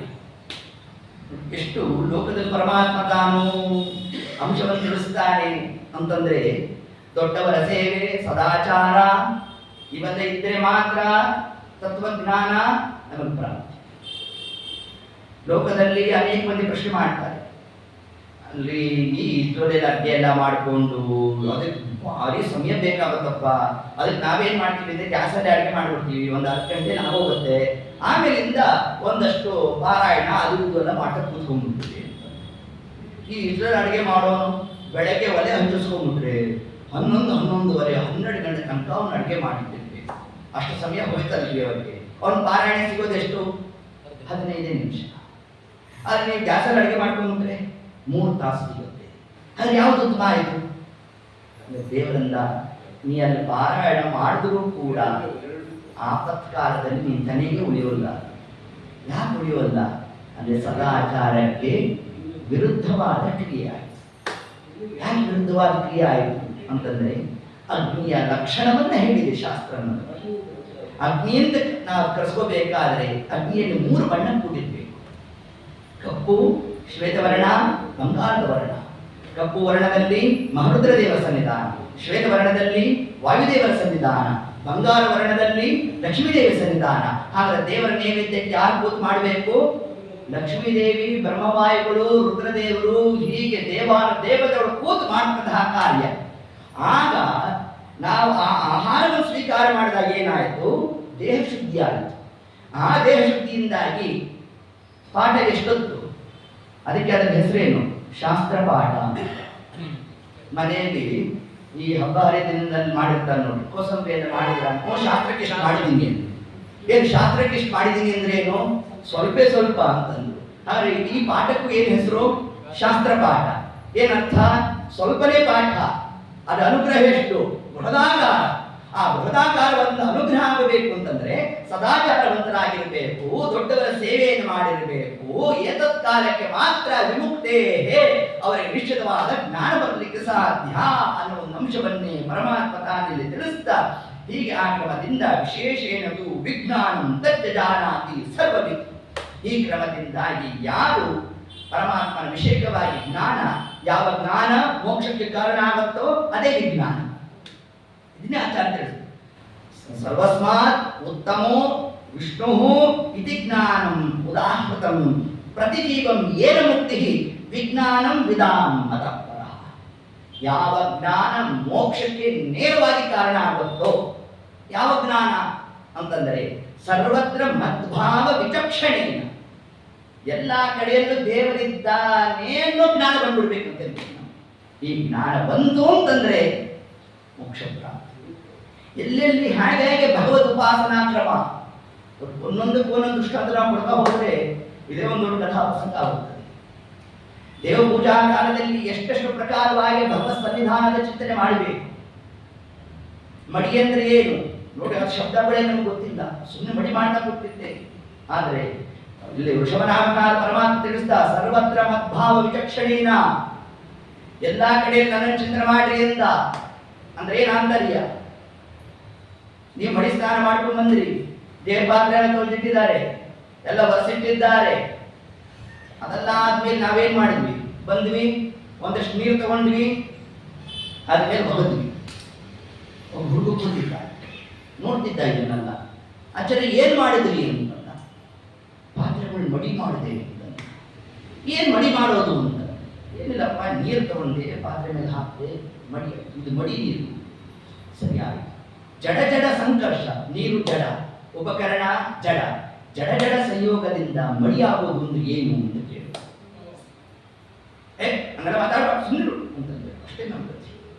ಹಂಗಲ್ಲ ಅಂತಂದ್ರು ನೋಡಿ. ಅದಕ್ಕೆ ತಿಳಿಸ್ತಾನೆ ಪರಮಾತ್ಮ ಸರ್ವತ್ರ ಮದ್ಭಾವ ವಿಚಕ್ಷಣೇನ. ಮಾಡದಂತಹ ಪ್ರಕ್ರಿಯೆ ಮಾಡಬೇಡಿ ಅಂತ ನಾ ಹೇಳಿಕ್ಕೆ ಹೊರಟಿಲ್ಲ, ಮತ್ತೆ ಅವಶ್ಯ ಮಾಡಬೇಕು. ಆದರೆ ಮಾಡೋ ಕಾಲಕ್ಕೆ ಅನುಸಂಧಾನ ಏನ್ ಬರಬೇಕು ಅಂತಂದ್ರೆ, ಆ ಜಲವನ್ನ ನಾವು ಕೈಯಲ್ಲಿ ಹಿಡಿದಾಗ ಏನು ಅನುಸಂಧಾನ ಬರಬೇಕಲ್ಲಿ? ಜಲ ಅಂದ್ರೆ ಯಾರು? ಶ್ರೀತತ್ವ. ಕಾರಣ ಏನು? ಲಕ್ಷ್ಮೀದೇವಿ. ಹೌದಾ? ಆ ಶ್ರೀತತ್ವಳೇ ಏನಾಗಿದ್ದಾಳೆ? ಪ್ರಳಯ ಕಾಲದಲ್ಲಿ ಜಲರೂಪವಾಗಿದ್ದಾಳೆ. ಹಾಗೆ ಕೈಗೆ ನಾವು ನೀರನ್ನು ಹಾಕೊಂಡಾಗ ಇದು ಲಕ್ಷ್ಮೀದೇವಿ. ಉಪಕರಣದಲ್ಲಿ ಪರಮಾತ್ಮನ ಎಷ್ಟು ರೂಪ? 52,000 ರೂಪ. ಅಲ್ಲಿ ದೇವರಿದ್ದಾನ, ಇದ್ದಾನೆ, ಅಭಿವ್ಯಕ್ತ ಆಗಿಲ್ಲ. ಅಭಿವ್ಯಕ್ತ ಆಗೋದು ಯಾವಾಗ? ಲಕ್ಷ್ಮೀದೇವಿ ಬಂದಾಗ. ಈಗ ಲಕ್ಷ್ಮೀದೇವಿ ಹೇಗೆ ಬರ್ತಾ ಇದ್ದಾಳೆ? ಜಲರೂಪೇಣ ಲಕ್ಷ್ಮೀದೇವಿ ಬರ್ತಾಳಂತೆ. ನಾವು ಜಲವನ್ನು ತಗೊಂಡು ಹೋಗಿ ಉಪಕರಣದಲ್ಲಿರ್ತಕ್ಕಂತಹ ಪರಮಾತ್ಮನೊಟ್ಟಿಗೆ ಸಂಯೋಗವನ್ನು ಮಾಡಿದಾಗ ಎಲ್ಲಿ ಲಕ್ಷ್ಮೀದೇವಿ ಸನ್ನಿಧಾನ ಇರುತ್ತೋ ಅಲ್ಲಿ ಪರಮಾತ್ಮ ತನ್ನ ರೂಪವನ್ನು ಅಭಿವ್ಯಕ್ತ ಮಾಡ್ದ. ಯಾವಾಗ ಪರಮಾತ್ಮ ಅಭಿವ್ಯಕ್ತನಾದನೋ ಅಲ್ಲಿ ಯಾರ್ಯಾರ ಸನ್ನಿಧಾನ ಬಂತು? ಲಕ್ಷ್ಮೀನಾರಾಯಣರ ಸನ್ನಿಧಾನ ಬಂತು. ಎಲ್ಲಿ ಲಕ್ಷ್ಮೀನಾರಾಯಣರ ಸನ್ನಿಧಾನ ಇರುತ್ತೋ ಆಗ ಪದಾರ್ಥ ಏನಾಯಿತು? ಅದು ಮಡಿಯಾಯಿತು. ನೋಡಿ, ಹಿಂಗೆ ಅರ್ಥ ಮಾಡಬೇಕು ಇದನ್ನ. ಹೀಗೆ ಸರ್ವತ್ರ ಮದ್ಭಾವ ವಿಚಕ್ಷಣೇನ ಮಾಡಿದ್ಯಾವುದು? ಒಂದು ಉಪಕರಣಕ್ಕೆ ಇಷ್ಟು ನೀರು ಹಾಕಿದ್ದು. ಅನುಸಂಧಾನ ಏನು? ಜಲತತ್ವ. ಆ ಜಲತತ್ವದಲ್ಲಿ ಪ್ರಳಯ ಕಾಲ. ಪ್ರಳಯ ಕಾಲದ ಲಕ್ಷ್ಮೀದೇವಿ ಏನಾದ್ರು? ಜಲ ಆದ್ರು. ಹೀಗೆ ಎಷ್ಟು ವಿಷಯ ತನಗೆ ಬರ್ಬೇಕು ನೋಡಿ ಆ ಕಾಲಕ್ಕೆ ನಮಗೆ. ಇದನ್ನೇ ಪರಮಾತ್ಮ ವೃಷಭನಾಮನ ಪರಮಾತ್ಮ ತಿಳಿಸಿದ್ದು. ವಿಮುಕ್ತೇಹೇ, ಮುಕ್ತರಾಗಬೇಕು ಅಂತಂದ್ರೆ ಒಂದೊಂದು ಕಾರ್ಯದಲ್ಲೂ ಕೂಡ ಹಿಂಗೆ ನನ್ನನ್ನು ಅನುಸಂಧಾನ ಮಾಡ್ತಾರಪ್ಪ. ಈ ಒಂದು ಕ್ರಮವನ್ನೇ ಯೋಗೇನ ಏತತ್ ಕ್ರಮದಲ್ಲಿ ಅನುಸಂಧಾನ ಆಗೋದನ್ನು ಮಾಡ್ತಾ ಹೀಗೆ ಯಾರು ಉಪದೇಶವನ್ನು ಮಾಡಿಲ್ಲ ಗುರುರ್ನಸ್ಯ, ಅವನು ಗುರು ಅಲ್ಲ. ವೃಷಭನಾಮನ ಪರಮಾತ್ಮ ತಿಳಿಸ್ತಾನೆ. ಹಿಂಗೆ ಯಾರು ತಿಳಿಸಿಲ್ಲ ಅವನು ಗುರು ಅಲ್ಲ. ಸ್ವಜನೇನಸ್ಯ, ಬಂಧು ಬಾಂಧವರಲ್ಲಂತೆ. ಏನೋ ಬಂಧು ಬಾಂಧವರು ಬಂದರು ಅಂದ್ರೆ ಏನೇನೇನೇನೇನೋ ಮಾತಾಡ್ತಾ ಕೂತಿರ್ತೇವಲ್ಲ. ವೃಷಭನಾಮನ ಪರಮಾತ್ಮ ಅಂದ ಅಂತವ್ರು ಯಾರು ಬಂಧುಗಳಲ್ವೋ, ಬಂಧನಕ್ಕೆ ನಮ್ಮನ್ನು ಒಳಗಾಗ್ತಕ್ಕಂಥವ್ರು ಬಂಧುಗಳು ಅಂತಂದ್ರು. ಆದರೆ ಇಂತಹ ತತ್ವ ವಿಷಯಾದಿಗಳನ್ನ ಚರ್ಚೆ ಮಾಡ್ತಾ ಇರ್ಬೇಕಂತೆ. ಅದಕ್ಕೆ ಪರಮಾತ್ಮ ಅಂದ ಸರ್ವತ್ರ ಯಾವುದೋ 10 ನಿಮಿಷ 5 ನಿಮಿಷ ಸಾಯಂಕಾಲ 6 ಗಂಟೆ 7 ಗಂಟೆ ತನಕ ಉಪನ್ಯಾಸ ಕೇಳಿದ್ವಿ, ಇಲ್ಲಿ ಮುಗಿತು. ಹಂಗಲ್ಲ. ಇಲ್ಲಿ ಕೇಳಿದ್ದೇನಾಯ್ತು? ನಮಗೆ ಮುಂದೆ ಅಭ್ಯಾಸ ಮಾಡಲಿಕ್ಕೆ ಇದು ಪುರುಪೀಠಿಕಾ ಭಾಗ ಇದು. ಅದರಲ್ಲಿ ಸರ್ವತ್ರ ಮದ್ಭಾವ ವಿಚಕ್ಷಣೇನ ಒಂದು ಶಬ್ದ ಹಿಡಿದುಬಿಟ್ರೆ ಇಡೀ ಭಾಗದ ನಾವು ಅದಕ್ಕೆ ಅನುವಾದ ಮಾಡಬಹುದು. ಆ ಕ್ರಮದಲ್ಲಿ ವೃಷಭನಾಮನ ಪರಮಾತ್ಮ ತಿಳಿಸ್ತಾ ಇದ್ದಾನೆ. ಅದನ್ನು ಗುರುನಸ್ಯ, ಗುರು ಅಂತ ಕರೆಸ್ಕೊಂಡಿದ್ದಾನೆ. ಬೇಕಾದ ಬ್ರಹ್ಮಸೂತ್ರಾದಿಗಳನ್ನು ಉಪದೇಶ ಮಾಡ್ತಾ ಇದ್ದಾನೆ. ಆದರೆ ಮದ್ಭಕ್ತಿ ಭಾವ, ಪರಮಾತ್ಮನ ಭಕ್ತಿಯ ಮಾರ್ಗ ಸಾಧನ ಕ್ರಮವನ್ನು ತಿಳಿಸಿಲ್ಲ ಅಂತಂದ್ರೆ ಅವನು ಗುರು ಅಂತ ಕರ್ಸ್ಕೊಳ್ಳಲ್ಲ ಅಂತ. ಯಾಕಪ್ಪ? ಪಿತಾನಸ್ಯ, ತಂದೆ ಆಗೋಲ್ವವನು ಹಡೆದಿದ್ದಾನೆ, ಬೇಕಾದ ವಸ್ತ್ರಾದಿಗಳನ್ನು ಕೊಟ್ಟಿದ್ದಾನೆ, ಅನ್ನಪಾನಾದಿಗಳೆಲ್ಲ ವ್ಯವಸ್ಥೆ ಮಾಡಿದ್ದಾನೆ, ಆಸ್ತಿ ಮಾಡಿಟ್ಟಿದ್ದಾನೆ, ಅವನು ಪಿತ ಅಲ್ಲಪ್ಪ. ಯಾರು ಮಗನಾದವನಿಗೆ ಸನ್ಮಾರ್ಗವನ್ನು ತೋರಿಸಿಲ್ಲ, ಪಿತಃ ನಸ್ಯ, ಅವನ ತಂದೆಯಲ್ಲೂ ಒಂದು ತಿಳಿಸಿದ. ಜನನಿ ನಸ್ಯ, ಅವಳ ತಾಯಿ ಆಗಬಲ್ಲು. ಮಗನನ್ನ ಸನ್ಮಾರ್ಗದಲ್ಲಿ ತಂದಿಲ್ಲ, ಏನೋ ಸ್ವೇಚ್ಛಾನುಸಾರ ಬೆಳೆದ್ಬಿಟ್ಟ, ಲೌಕಿಕವಾದ ವೃತ್ತಿಯಲ್ಲಿ ಬೇಕಾದ ಗಳಿಸ್ಬಿಟ್ಟಿದ್ದಾನೆ. ಆದರೆ ಮಠಕ್ಕೆ ಬಂದಾಗ ಪಂಚಿ ಉಟ್ಕೊಳ್ಳಲ್ಲ ಅಂತಂದ್ರೆ ಅವಳ ತಾಯಿ ಅಂತ ಕರೆಸ್ಕೊಳ್ಳಲ್ಲ. ಪರಮಾತ್ಮ ಎಷ್ಟು ತೀಕ್ಷ್ಣವಾಗಿ ತಾನು ಉಪದೇಶವನ್ನು ನಡೆಸ್ತಾ ಇದ್ದಾನೆ. ಹೀಗೆ ಆ ಕ್ರಮದಿಂದ ಪ್ರತಿಷ್ಠನಸ್ಯ, ಗಂಡ ಅಂತ ಕರೆಸ್ಕೊಳ್ಳೋದು ಅಂತೆ. ಹೆಂಡತಿ ಆದವಳಿಂದಾಗಿ ಧರ್ಮ ಕಾರ್ಯವನ್ನು ಪ್ರವೃತ್ತ ಮಾಡಿಸಲಿಲ್ಲ ಅಂತಂದ್ರೆ ಅವಳ ಗಂಡ ಅಲ್ಲ.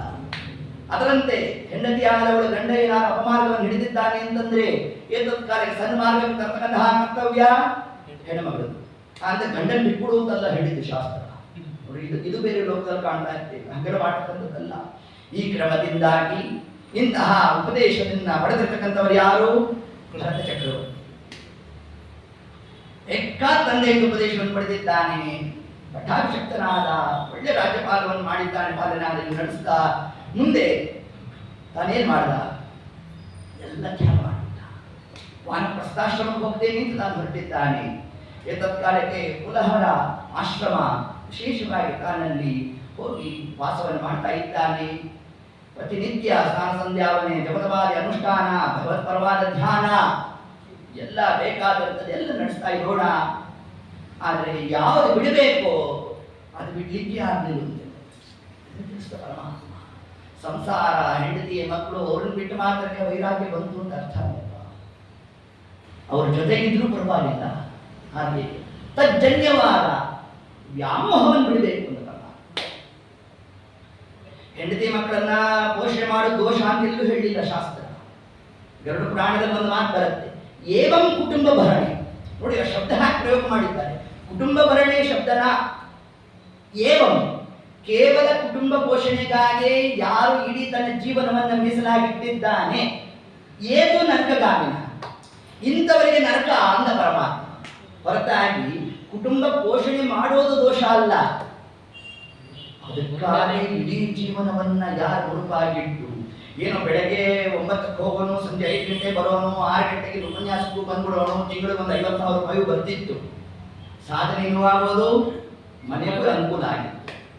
ಪಕ್ಕದ ಮನೆಯವರಿಗೆ 1 ಲಕ್ಷ ಬರುತ್ತೆ ಅಂತ ಇವನೇನ್ ಮಾಡ್ದ, ಇನ್ನೊಂದು ಕಂಪ್ನಿಗೆ ಹಾಕ್ದ. ಒಂದು 1.5 ಲಕ್ಷ ರೂಪಾಯಿ ಕೆಲಸ ಸಿಕ್ತು.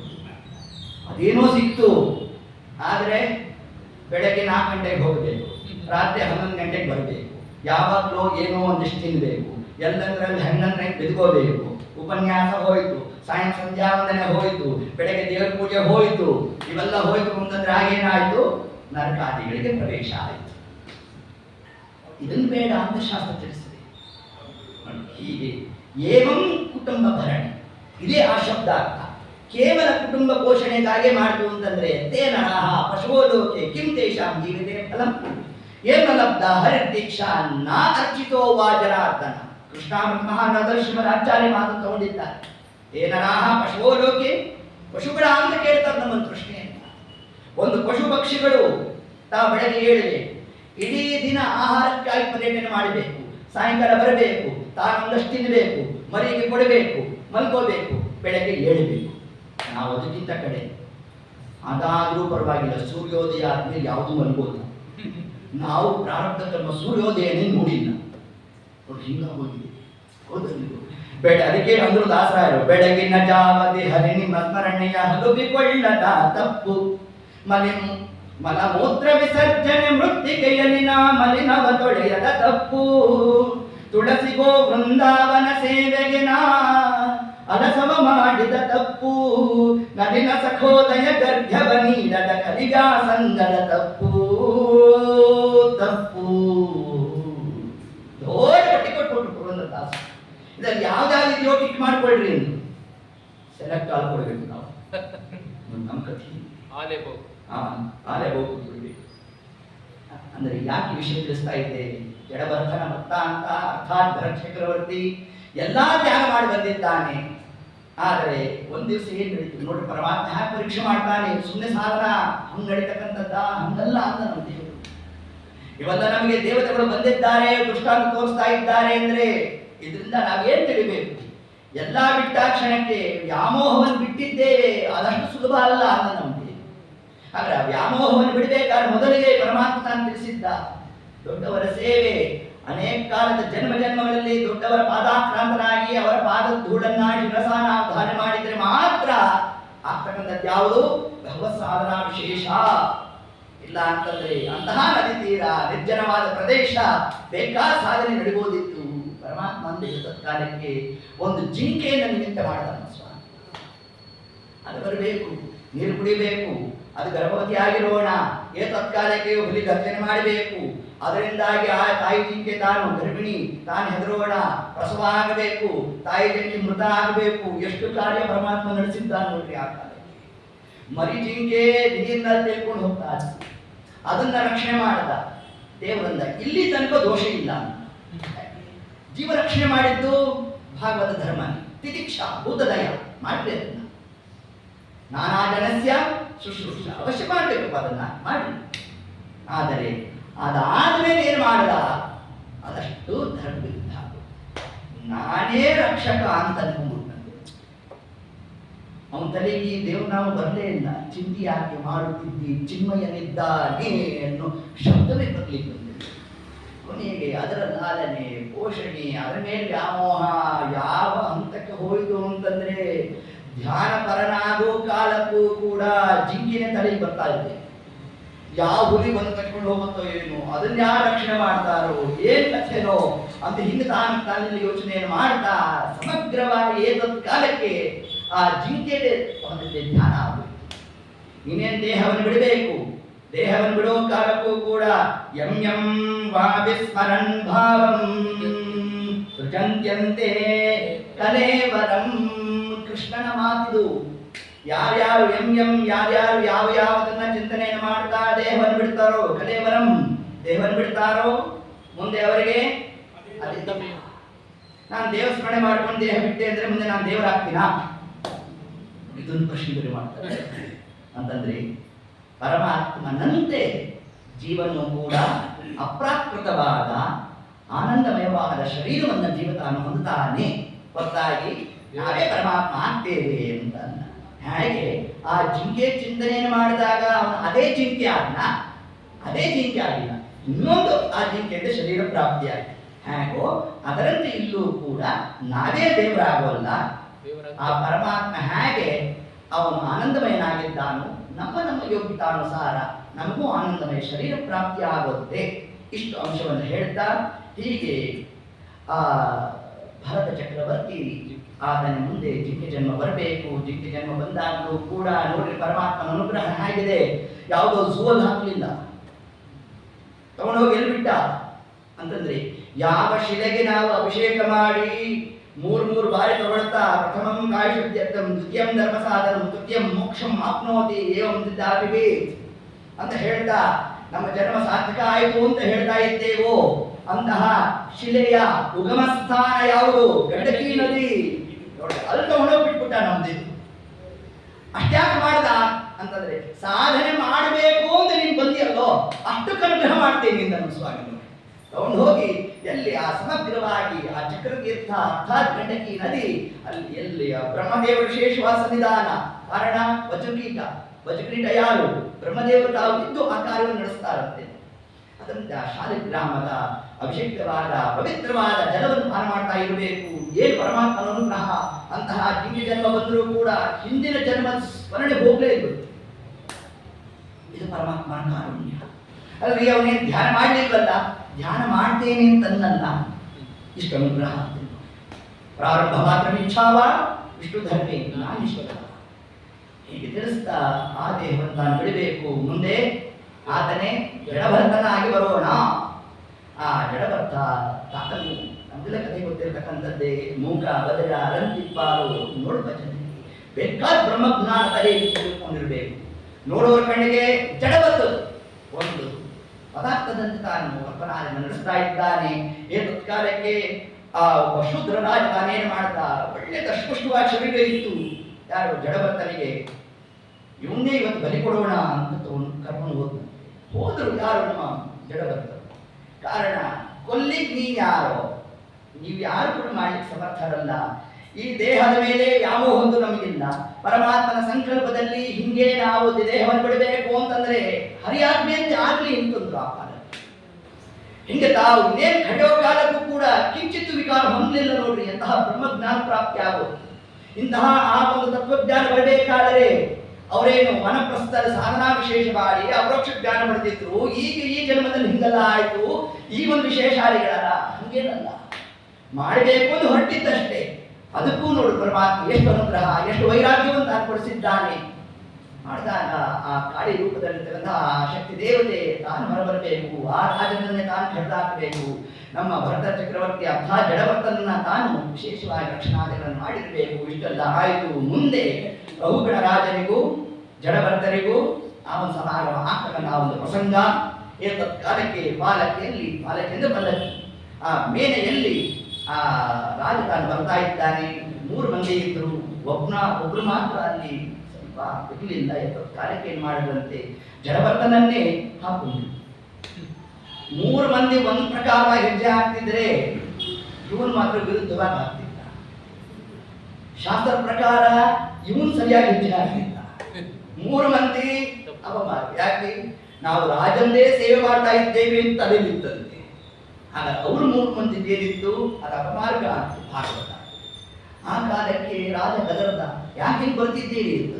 ಸ್ವಾಮಿ ನಮ್ದೇನಿಲ್ಲ ನೋಡ್ರಿ, ಈ ವ್ಯಕ್ತಿ ಹಿಂಗೆ ಮಾಡ್ತಾ ಇದ್ದಾರೆ ಅಂದಾಗ ರಘುಗಣ ರಾಜ ಹಂಗಸುತ್ತಂತೆ. ಇವರು ನೋಡ್ತಾ, ಏನಪ್ಪ ದೇಹ ಬಹಳ ಖುಷಿಯಾಗಿದೆ ಅಂತ ಅನ್ಸತ್ತೆ, ಅದಕ್ಕೆ ಆಗ್ತಿಲ್ವೇನೋ ಅಂತಂದ.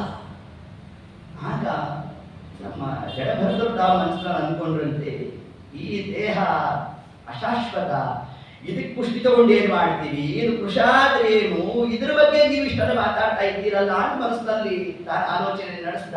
ಒಂದು ಶಬ್ದ ಆಡಲಿಲ್ಲ ಈ ತತ್ಕಾಲಕ್ಕೆ. ಪುನಃ ಅದೇ ಕ್ರಮ, ತನ್ನ ಬಾಳ ತಾನು ಹೆಜ್ಜೆ ಹಾಕ್ತಾ ಇರಬೇಕು. ತತ್ಕಾಲಕ್ಕೆ ರಘುಗಣ ರಾಜ ತಾನು ಚಕ್ರವರ್ತಿಯನ್ನು ಹಮ್ಮನ್ನು ತೋರ್ತಾ ಇರಬೇಕು, ಸರಿಯಾದ ಶಾಸನ ಮಾಡ್ತೇನೆ ಅಂತ. ಆಗ ನಮ್ಮ ಭರತ ಚಕ್ರವರ್ತಿ ಅರ್ಥ ಜಡಭರ್ತ ತಾನು ಮಾತಾಡಿದಂತೆ, ಶಾಸನ ಮಾಡ್ಲಿಕ್ಕೆ ನೀ ಯಾರು, ಹೊರಲಿಕ್ಕೆ ನಾನು ಯಾರು, ನಾನೇ ಹೊಂದಿದ್ದೇನ, ಹೋಗ್ಲಿ ಈ ನನ್ನ ಸ್ಕಂದಗಳು ಭುಜಗಳು ಹೊಂದಿದೆ ಅಂತ ಅನ್ಕೊಂತ್ಯ. ಭುಜಗಳು ಹೊರಬೇಕಾದ್ರೆ ಕಟಿಭಾಗಾದಿಗಳು ಗಟ್ಟಿ ಇರಬೇಕು. ಕಟಿಭಾಗ ನಿಂತಿದೆ ಅಂತಂದ್ರೆ ಪಾದಗಳು ಗಟ್ಟಿ ಇರಬೇಕು. ಪಾದಗಳು ಗಟ್ಟಿ ಇದೆ ಅಂತಂದ್ರೆ ಉಂಗುಟ ಗಟ್ಟಿ ಇರಬೇಕು. ಉಂಗುಟದಲ್ಲಿ ಯಾರಿರಬೇಕು? ಭಾರ ರೂಪನಾದ ಪರಮಾತ್ಮ ಇರಬೇಕು. ಆದರೆ ಎಲ್ಲವನ್ನು ಹೊರತಕ್ಕಂಥವ ಯಾರು? ಪರಮಾತ್ಮನೇ. ನಾವ್ಯಾರು? ನಿಮಿತ್ತ ಮಾತ್ರ. ಮಾತ್ರ ಅಲ್ಲ, ರಾಜನ ನೋಡು ಒಂದು ಮಾತು ಹೇಳ್ತೇನೆ, ನೀನೇನಿಲ್ಲ ನನ್ನ ನಿಂದನೆ ಮಾಡ್ತೇನೆ, ನನಗೆ ಯಾವ ವಿಕಾರ ಇಲ್ಲ. ಕಾರಣ ನನಗೂ ಇದೆ ಸಂಬಂಧನೇ ಇಲ್ಲ, ಅಭಿಮಾನ ಬಿಟ್ಬಿಟ್ಟಿದ್ದೇನೆ ಅಂತಂದ. ಯಾವಾಗ ಇಷ್ಟು ಮಾತನ್ನು ಕೇಳಿದ್ನೋ ರಘುಗಣ ರಾಜ ಮೇನಿಂದ ಹಿಡಿದ. ಇದು ಸಾಮಾನ್ಯರಾಗ್ತಕ್ಕಂತಹ ಶಬ್ದಗಳು, ಮಾತು, ಆ ಕ್ರಮ ಇಲ್ಲ. ಇದು ತಾನು ಹಿಡಿದು ನೋಡ್ತಾನೆ, ಜನವಾರ ಕಾಣಿಸ್ಬಿಡ್ತು. ಎಲ್ಲ ಬ್ರಾಹ್ಮಣರಿದ್ದಾರೆ ಅಂತ ಹೇಳ್ತತ್ಕಾಲ ಮೊದಲಿಗೆ ಅವರು ಪಾದ ನಮಸ್ಕಾರ ಮಾಡುತ್ತಂತೆ. ನೋಡಿ ಇನ್ನೆಂತಹ ಧರ್ಮಿಷ್ಠ ರಾಜ ಅಂತ. ಸ್ವಾಮಿ ಕ್ಷಮ ಮಾಡ್ರಿ, ನಿಮ್ಮ ಕಡೆಯಿಂದ ಇಂತಹ ಕೆಲಸ ಮಾಡಿಸ್ಬಿಟ್ಟೆ ನಾನು ಅಂತ ಹೇಳ್ತಾ, ಆದ್ರೆ ನೀವು ಹೇಳಿರ್ತಕ್ಕಂಥ ಮಾತಲ್ಲಿ ಒಂದು ಸಂಶಯ ಅಂತ, ದೇಹಕ್ಕೂ ಜೀವಕ್ಕೂ ಸಂಬಂಧ ಇಲ್ಲ ಅಂತ ನೀವು ಅಂದ್ರಿ, ಲೋಕ ವಿರುದ್ಧವಾದ ಮಾತನ್ನಾಡಿದ್ದೀರಿ ಅಂತ. ಅದಕ್ಕೊಂದು ದೃಷ್ಟಾಂತ ಕೊಟ್ಟ. ಸ್ಥೌಲ್ಯಂ ಕಾಶ್ಯಂ ಯಥಾಯ ಆಧಯಶ್ಚ ಕ್ಷುದ್ರಡ ಭಯಂ ಕಲಿರ್ಛಾ ಜರಾಚ ನಿದ್ರಾ ಅರತಿಃ ಮನ್ಯುರಹಂ ಅದಶ್ಚ ದೇಹೇನ ಜಾತಸ್ಯ ಹಿಮೇನ ಸಂತಿ. ಆ ಒಂದು ದೃಷ್ಟಾಂತ ಕೊಟ್ಟ. ಸ್ಥೌಲ್ಯಂ, ಅಗ್ನಿ ಮೇಲೆ ಒಂದು ಪಾತ್ರೆಯನ್ನಿಟ್ಟಾಗ ಪಾತ್ರೆ ಏನಾಗತ್ತೆ? ಬಿಸಿಯಾಗ. ಬಿಸಿಯಾದ ಪಾತ್ರೆ ನೀರು ಹಾಕಿದ್ರೆ ಏನಾಯ್ತು? ನೀರು ಬಿಸಿಯಾದ. ಆ ಬಿಸಿಯಾದ ನೀರಿಗೆ ಅಕ್ಕಿ ಹಾಕಿದ್ರೆ ಏನಾಯ್ತು? ಅನ್ನ ಆಯ್ತು. ಹಾಗಾದ್ರೆ ಅಗ್ನಿಗೂ ಪಾತ್ರೆಗೂ ಸಂಬಂಧ ಇದೆಯೋ ಇಲ್ವೋ? ಇದೆ. ಅದರಂತೆ ಜೀವ ಅಗ್ನಿಯಂತೆ, ಪಾತ್ರೆ ಈ ದೇಹ. ಹಾಗಾದರೆ ಈ ಪಾತ್ರೆಗೂ ಅಗ್ನಿಗೂ ಹೇಗೆ ಸಂಬಂಧ ಇದೆಯೋ ಅದರಂತೆ ಜೀವನಿಗೂ ದೇಹಕ್ಕೂ ಸಂಬಂಧ ಇದೆ ಅಂತ ತಾನು ವಾದವನ್ನು ಮಾಡಿ ನೋಡಿ. ಪೂರ್ವಪಕ್ಷ ಅಂದ್ರೆ ಹಿಂಗೆ ಬಂದ್ಬಿಡ್ಬೇಕು. ಆಗ ನಮ್ಮ ಜಡಭರತರು ತಾವು ತಿಳಿಸಿದ್ರು, ಹೌದು ರಾಜನ್ನೇ ನಾಸತ್ಯಪ್ಪ, ಅದು ಎಲ್ಲಿ ತನಕ ಈ ಸಂಬಂಧ ಅಂತಂದ್ರೆ ದೇಹದ ಮೇಲೆ ಅಭಿಮಾನ ಇರೋ ತನಕ ನೀನು ಅಸತ್ಯ. ಯಾವಾಗ ಅಭಿಮಾನವನ್ನು ತೊರೆದಿದ್ದಾನೆ ಏತತ್ಕಾಲಕ್ಕೆ ಏನಾದರೂ ಕೂಡ ಅವಿಕಾರಾದಿಗಳು ಆಗೋಲ್ಲ ಅಂತ ತಿಳಿಸ್ತಾರೆ. ಹಾಗೆ ಲೋಕದಲ್ಲಿ ಒಬ್ಬ ವೈದ್ಯನಾದವನು ಶಸ್ತ್ರಚಿಕಿತ್ಸೆಯನ್ನು ಮಾಡಬೇಕಾದ್ರೆ ದೇಹದ ಆ ಭಾಗಕ್ಕೆ ತಾನು ಅನಸ್ತೇಷ್ಯ ಕೊಡ್ತಾನೆ. ಕೊಟ್ಟಾಗ ಏನಾಯಿತು, ಆ ಭಾಗಕ್ಕೂ ನಮಗೂ ಸಂಬಂಧ ಕಳೆದು ಎಲ್ಲಿ ತನಕ ಅದು ಮುಗಿಯೋ ತನಕ ಅದಕ್ಕೊಂದು ಸಮಯವನ್ನು ನಿಗದಿ ಮಾಡಿರ್ತಾರೋ ಹಂಗೆ ಮಾಡ್ತಾ ಔಷಧಿ ಕೊಟ್ಬಿಟ್ಟಿರ್ತಾರೆ. ಅದೆಲ್ಲ ಮುಗಿದ ಮೇಲೆ ಬೇರೆ ಪ್ರಾರಂಭ. ಇದು ಲೋಕದಲ್ಲಿ ನಾವು ಕಾಣ್ತಾ ಇದ್ದೇವೆ. ಅದರಂತೆ ಇಲ್ಲೂ ಕೂಡ ಯಾವಾಗ ಅಭಿಮಾನಗ್ರಸ್ತನಾಗ್ತಾನೆ ಜೀವ, ಆ ಕಾಲಕ್ಕೆ ಈ ಶರೀರ ನಂದು ಅನ್ನೋ ಅಹಂ ಆ ಒಂದು ಭಾವ ಬಂತು ಅಂತಂದ್ರೆ ಹಾಗೇನಾಯ್ತು, ದುಃಖಾದಿಗಳು ಜನ್ಯ ಆಗುತ್ತೆ. ಯಾವಾಗ ಈ ದೇಹದ ಮೇಲೆ ವ್ಯಾಮೋಹವನ್ನು ಬಿಡುತ್ತೇವೆ ಯಾವ ವಿಕಾರವೂ ಆಗೋಲ್ಲ ಅಂತ ತಾನೇ ತತ್ಕಾಲಕ್ಕೆ ಉಲ್ಲೇಖ ಮಾಡುತ್ತಾರೆ. ಹಾಗಾದರೆ ಒಲೆ ಮೇಲೆ ಪಾತ್ರೆ ಇಟ್ಟಾಗ ಬಿಸಿ ಆಗೋಲ್ಲ ಅನ್ನೋದು ನಿವಾದನ, ಇದು ಸಾಧ್ಯನಾ ಅಂತಂದ್ರೆ ಆಧುನಿಕ ವಿಜ್ಞಾನಿಗಳು ಸತ್ಯ ಮಾಡಿಬಿಟ್ರು. ಹೌದು, ನಿಮ್ಮೆಲ್ಲರ ಮನೆಯಲ್ಲಿ ಯಾವ್ದಿರುತ್ತೆ, ಇಂಡಕ್ಷನ್ ಸ್ಟವ್ ಇರುತ್ತೆ. ಅದ್ರ ಮೇಲೆ ಒಂದು ಪಾತ್ರೆ ಇಡ್ರಿ, ಪಾತ್ರೆ ಬಿಸಿನೇ ಆಗುತ್ತೆ. ಒಳಗಡೆ ಹೌದಾ ನೋಡಿ, ಪಾತ್ರೆಗೂ ಅಗ್ನಿಗೂ ಸಂಬಂಧ ಆಗಲೇ ಇಲ್ಲ. ಆದ್ರೆ ಈ ಟೆಕ್ನಾಲಜಿ ಅವ್ರಿಗೆ ಎಲ್ಲಿಂದ ಬಂತು ನೋಡಿ. ಭರತ ಚಕ್ರವರ್ತಿ ಜಡಭರತ ಹೇಳ್ದ ನೋಡಿ, ಅದಕ್ಕೂ ಇದಕ್ಕೂ ಅಭಿಮಾನ ಬಿಟ್ಟು ಅಂತಂದ್ರೆ ತತ್ಕಾಲಕ್ಕೆ ಏನಾಯ್ತು ಅಂತಂದ್ರೆ ಆ ಸಂಬಂಧಾದಿಗಳು ಅಲ್ಲಿ ಹೇಗೆ ನಾವು ಕಾಣ್ತಾ ಇಲ್ವೋ ಅದರಂತೆ ಜೀವನಿಗೆ ಸಂಬಂಧವಾಗಿರ್ತಕ್ಕಂತಹ ಈ ಜಡಭೂತವಾದಂತಹ ಶರೀರ, ಈ ಶರೀರದ ಮೇಲೆ ಇರ್ತಕ್ಕಂತಹ ವ್ಯಾಮೋಹವನ್ನು ಎಲ್ಲಿ ತನಕ ನಾವು ಬಿಟ್ಟಿರೋಲ್ಲ ಅಲ್ಲಿ ತನಕ ನಮಗೆ ದುಃಖಾದಿಗಳು ಅನ್ನೋ ಒಂದು ಅಂಶವನ್ನೇ ಏತತ್ಕಾಲಕ್ಕೆ ತಾನಲ್ಲಿ ವಿಶೇಷವಾಗಿ ತಿಳಿಸಿದ. ದೇಹೇಂದ್ರಿಯ ಸ್ವಶಯ ಸನ್ನಿಕರ್ಷ, ಹೀಗೆ ಆ ದೇಹಕ್ಕೂ ಮತ್ತು ಆ ಜೀವನಿಗೂ ಸನ್ನಿಕರ್ಷ ಅದಾದಾಗ ಮಾತ್ರ ಅವನಿಗೆ ದುಃಖಾದಿಗಳು. ಯಾವಾಗ ದೇಹದ ಮೇಲೆ ಅಭಿಮಾನವನ್ನು ತಾನು ತೊರೆದಿರ್ತಾನೆ ತತ್ಕಾಲಕ್ಕೆ ನಿಶ್ಚಿತವಾಗೂ ಕೂಡ ಅವನಿಗೆ ಯಾವ ದುಃಖಾದಿಗಳು ಆಗೋಲ್ಲ ಅನ್ನೋ ಒಂದು ಅಂಶವನ್ನೇ ವಿಶೇಷವಾಗಿ ರಘುಗಣರಾಜನಿಗೆ ತಾನಲ್ಲಿ ವಿಶೇಷವಾಗಿ ತಿಳಿಸ್ತಾ, ಹೀಗೆ ಆ ಕ್ರಮದಿಂದ ಜಡಭರತ ತಾನು ಸಾಧನಾ ವಿಶೇಷವನ್ನು ನಡೆಸಿರ್ತಕ್ಕಂಥದ್ದು. ಹೀಗೆ ಇಷ್ಟು ಅಂಶವನ್ನ ಹೇಳುತ್ತಾ ಇನ್ನು ಮುಂದೆ ಆ ನರಕಾದಿಗಳ ವರ್ಣನೆಯನ್ನೇ ಪಂಚಮಸ್ಕಂದ ಭಾಗವತದಲ್ಲಿ ತಿಳಿಸಿದ್ದಾರೆ.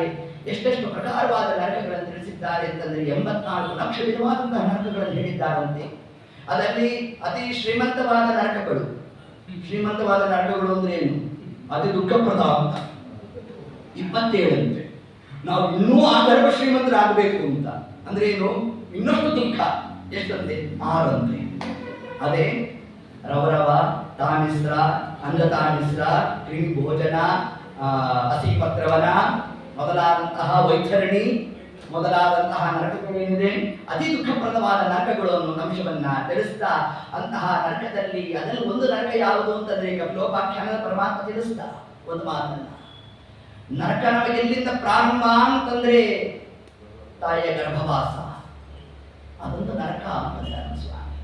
ಯಾಕೆ ತಲೆಯನ್ನು ಬಗ್ಗಿಸ್ಬಿಟ್ಟಿರ್ಬೇಕು, 2 ಕೈಗಳು ಮೊಣಕಾಲಿಗೆ ಎಗಡೆಗೆ ಹಾಕ್ಬಿಟ್ಟಿರ್ಬೇಕು.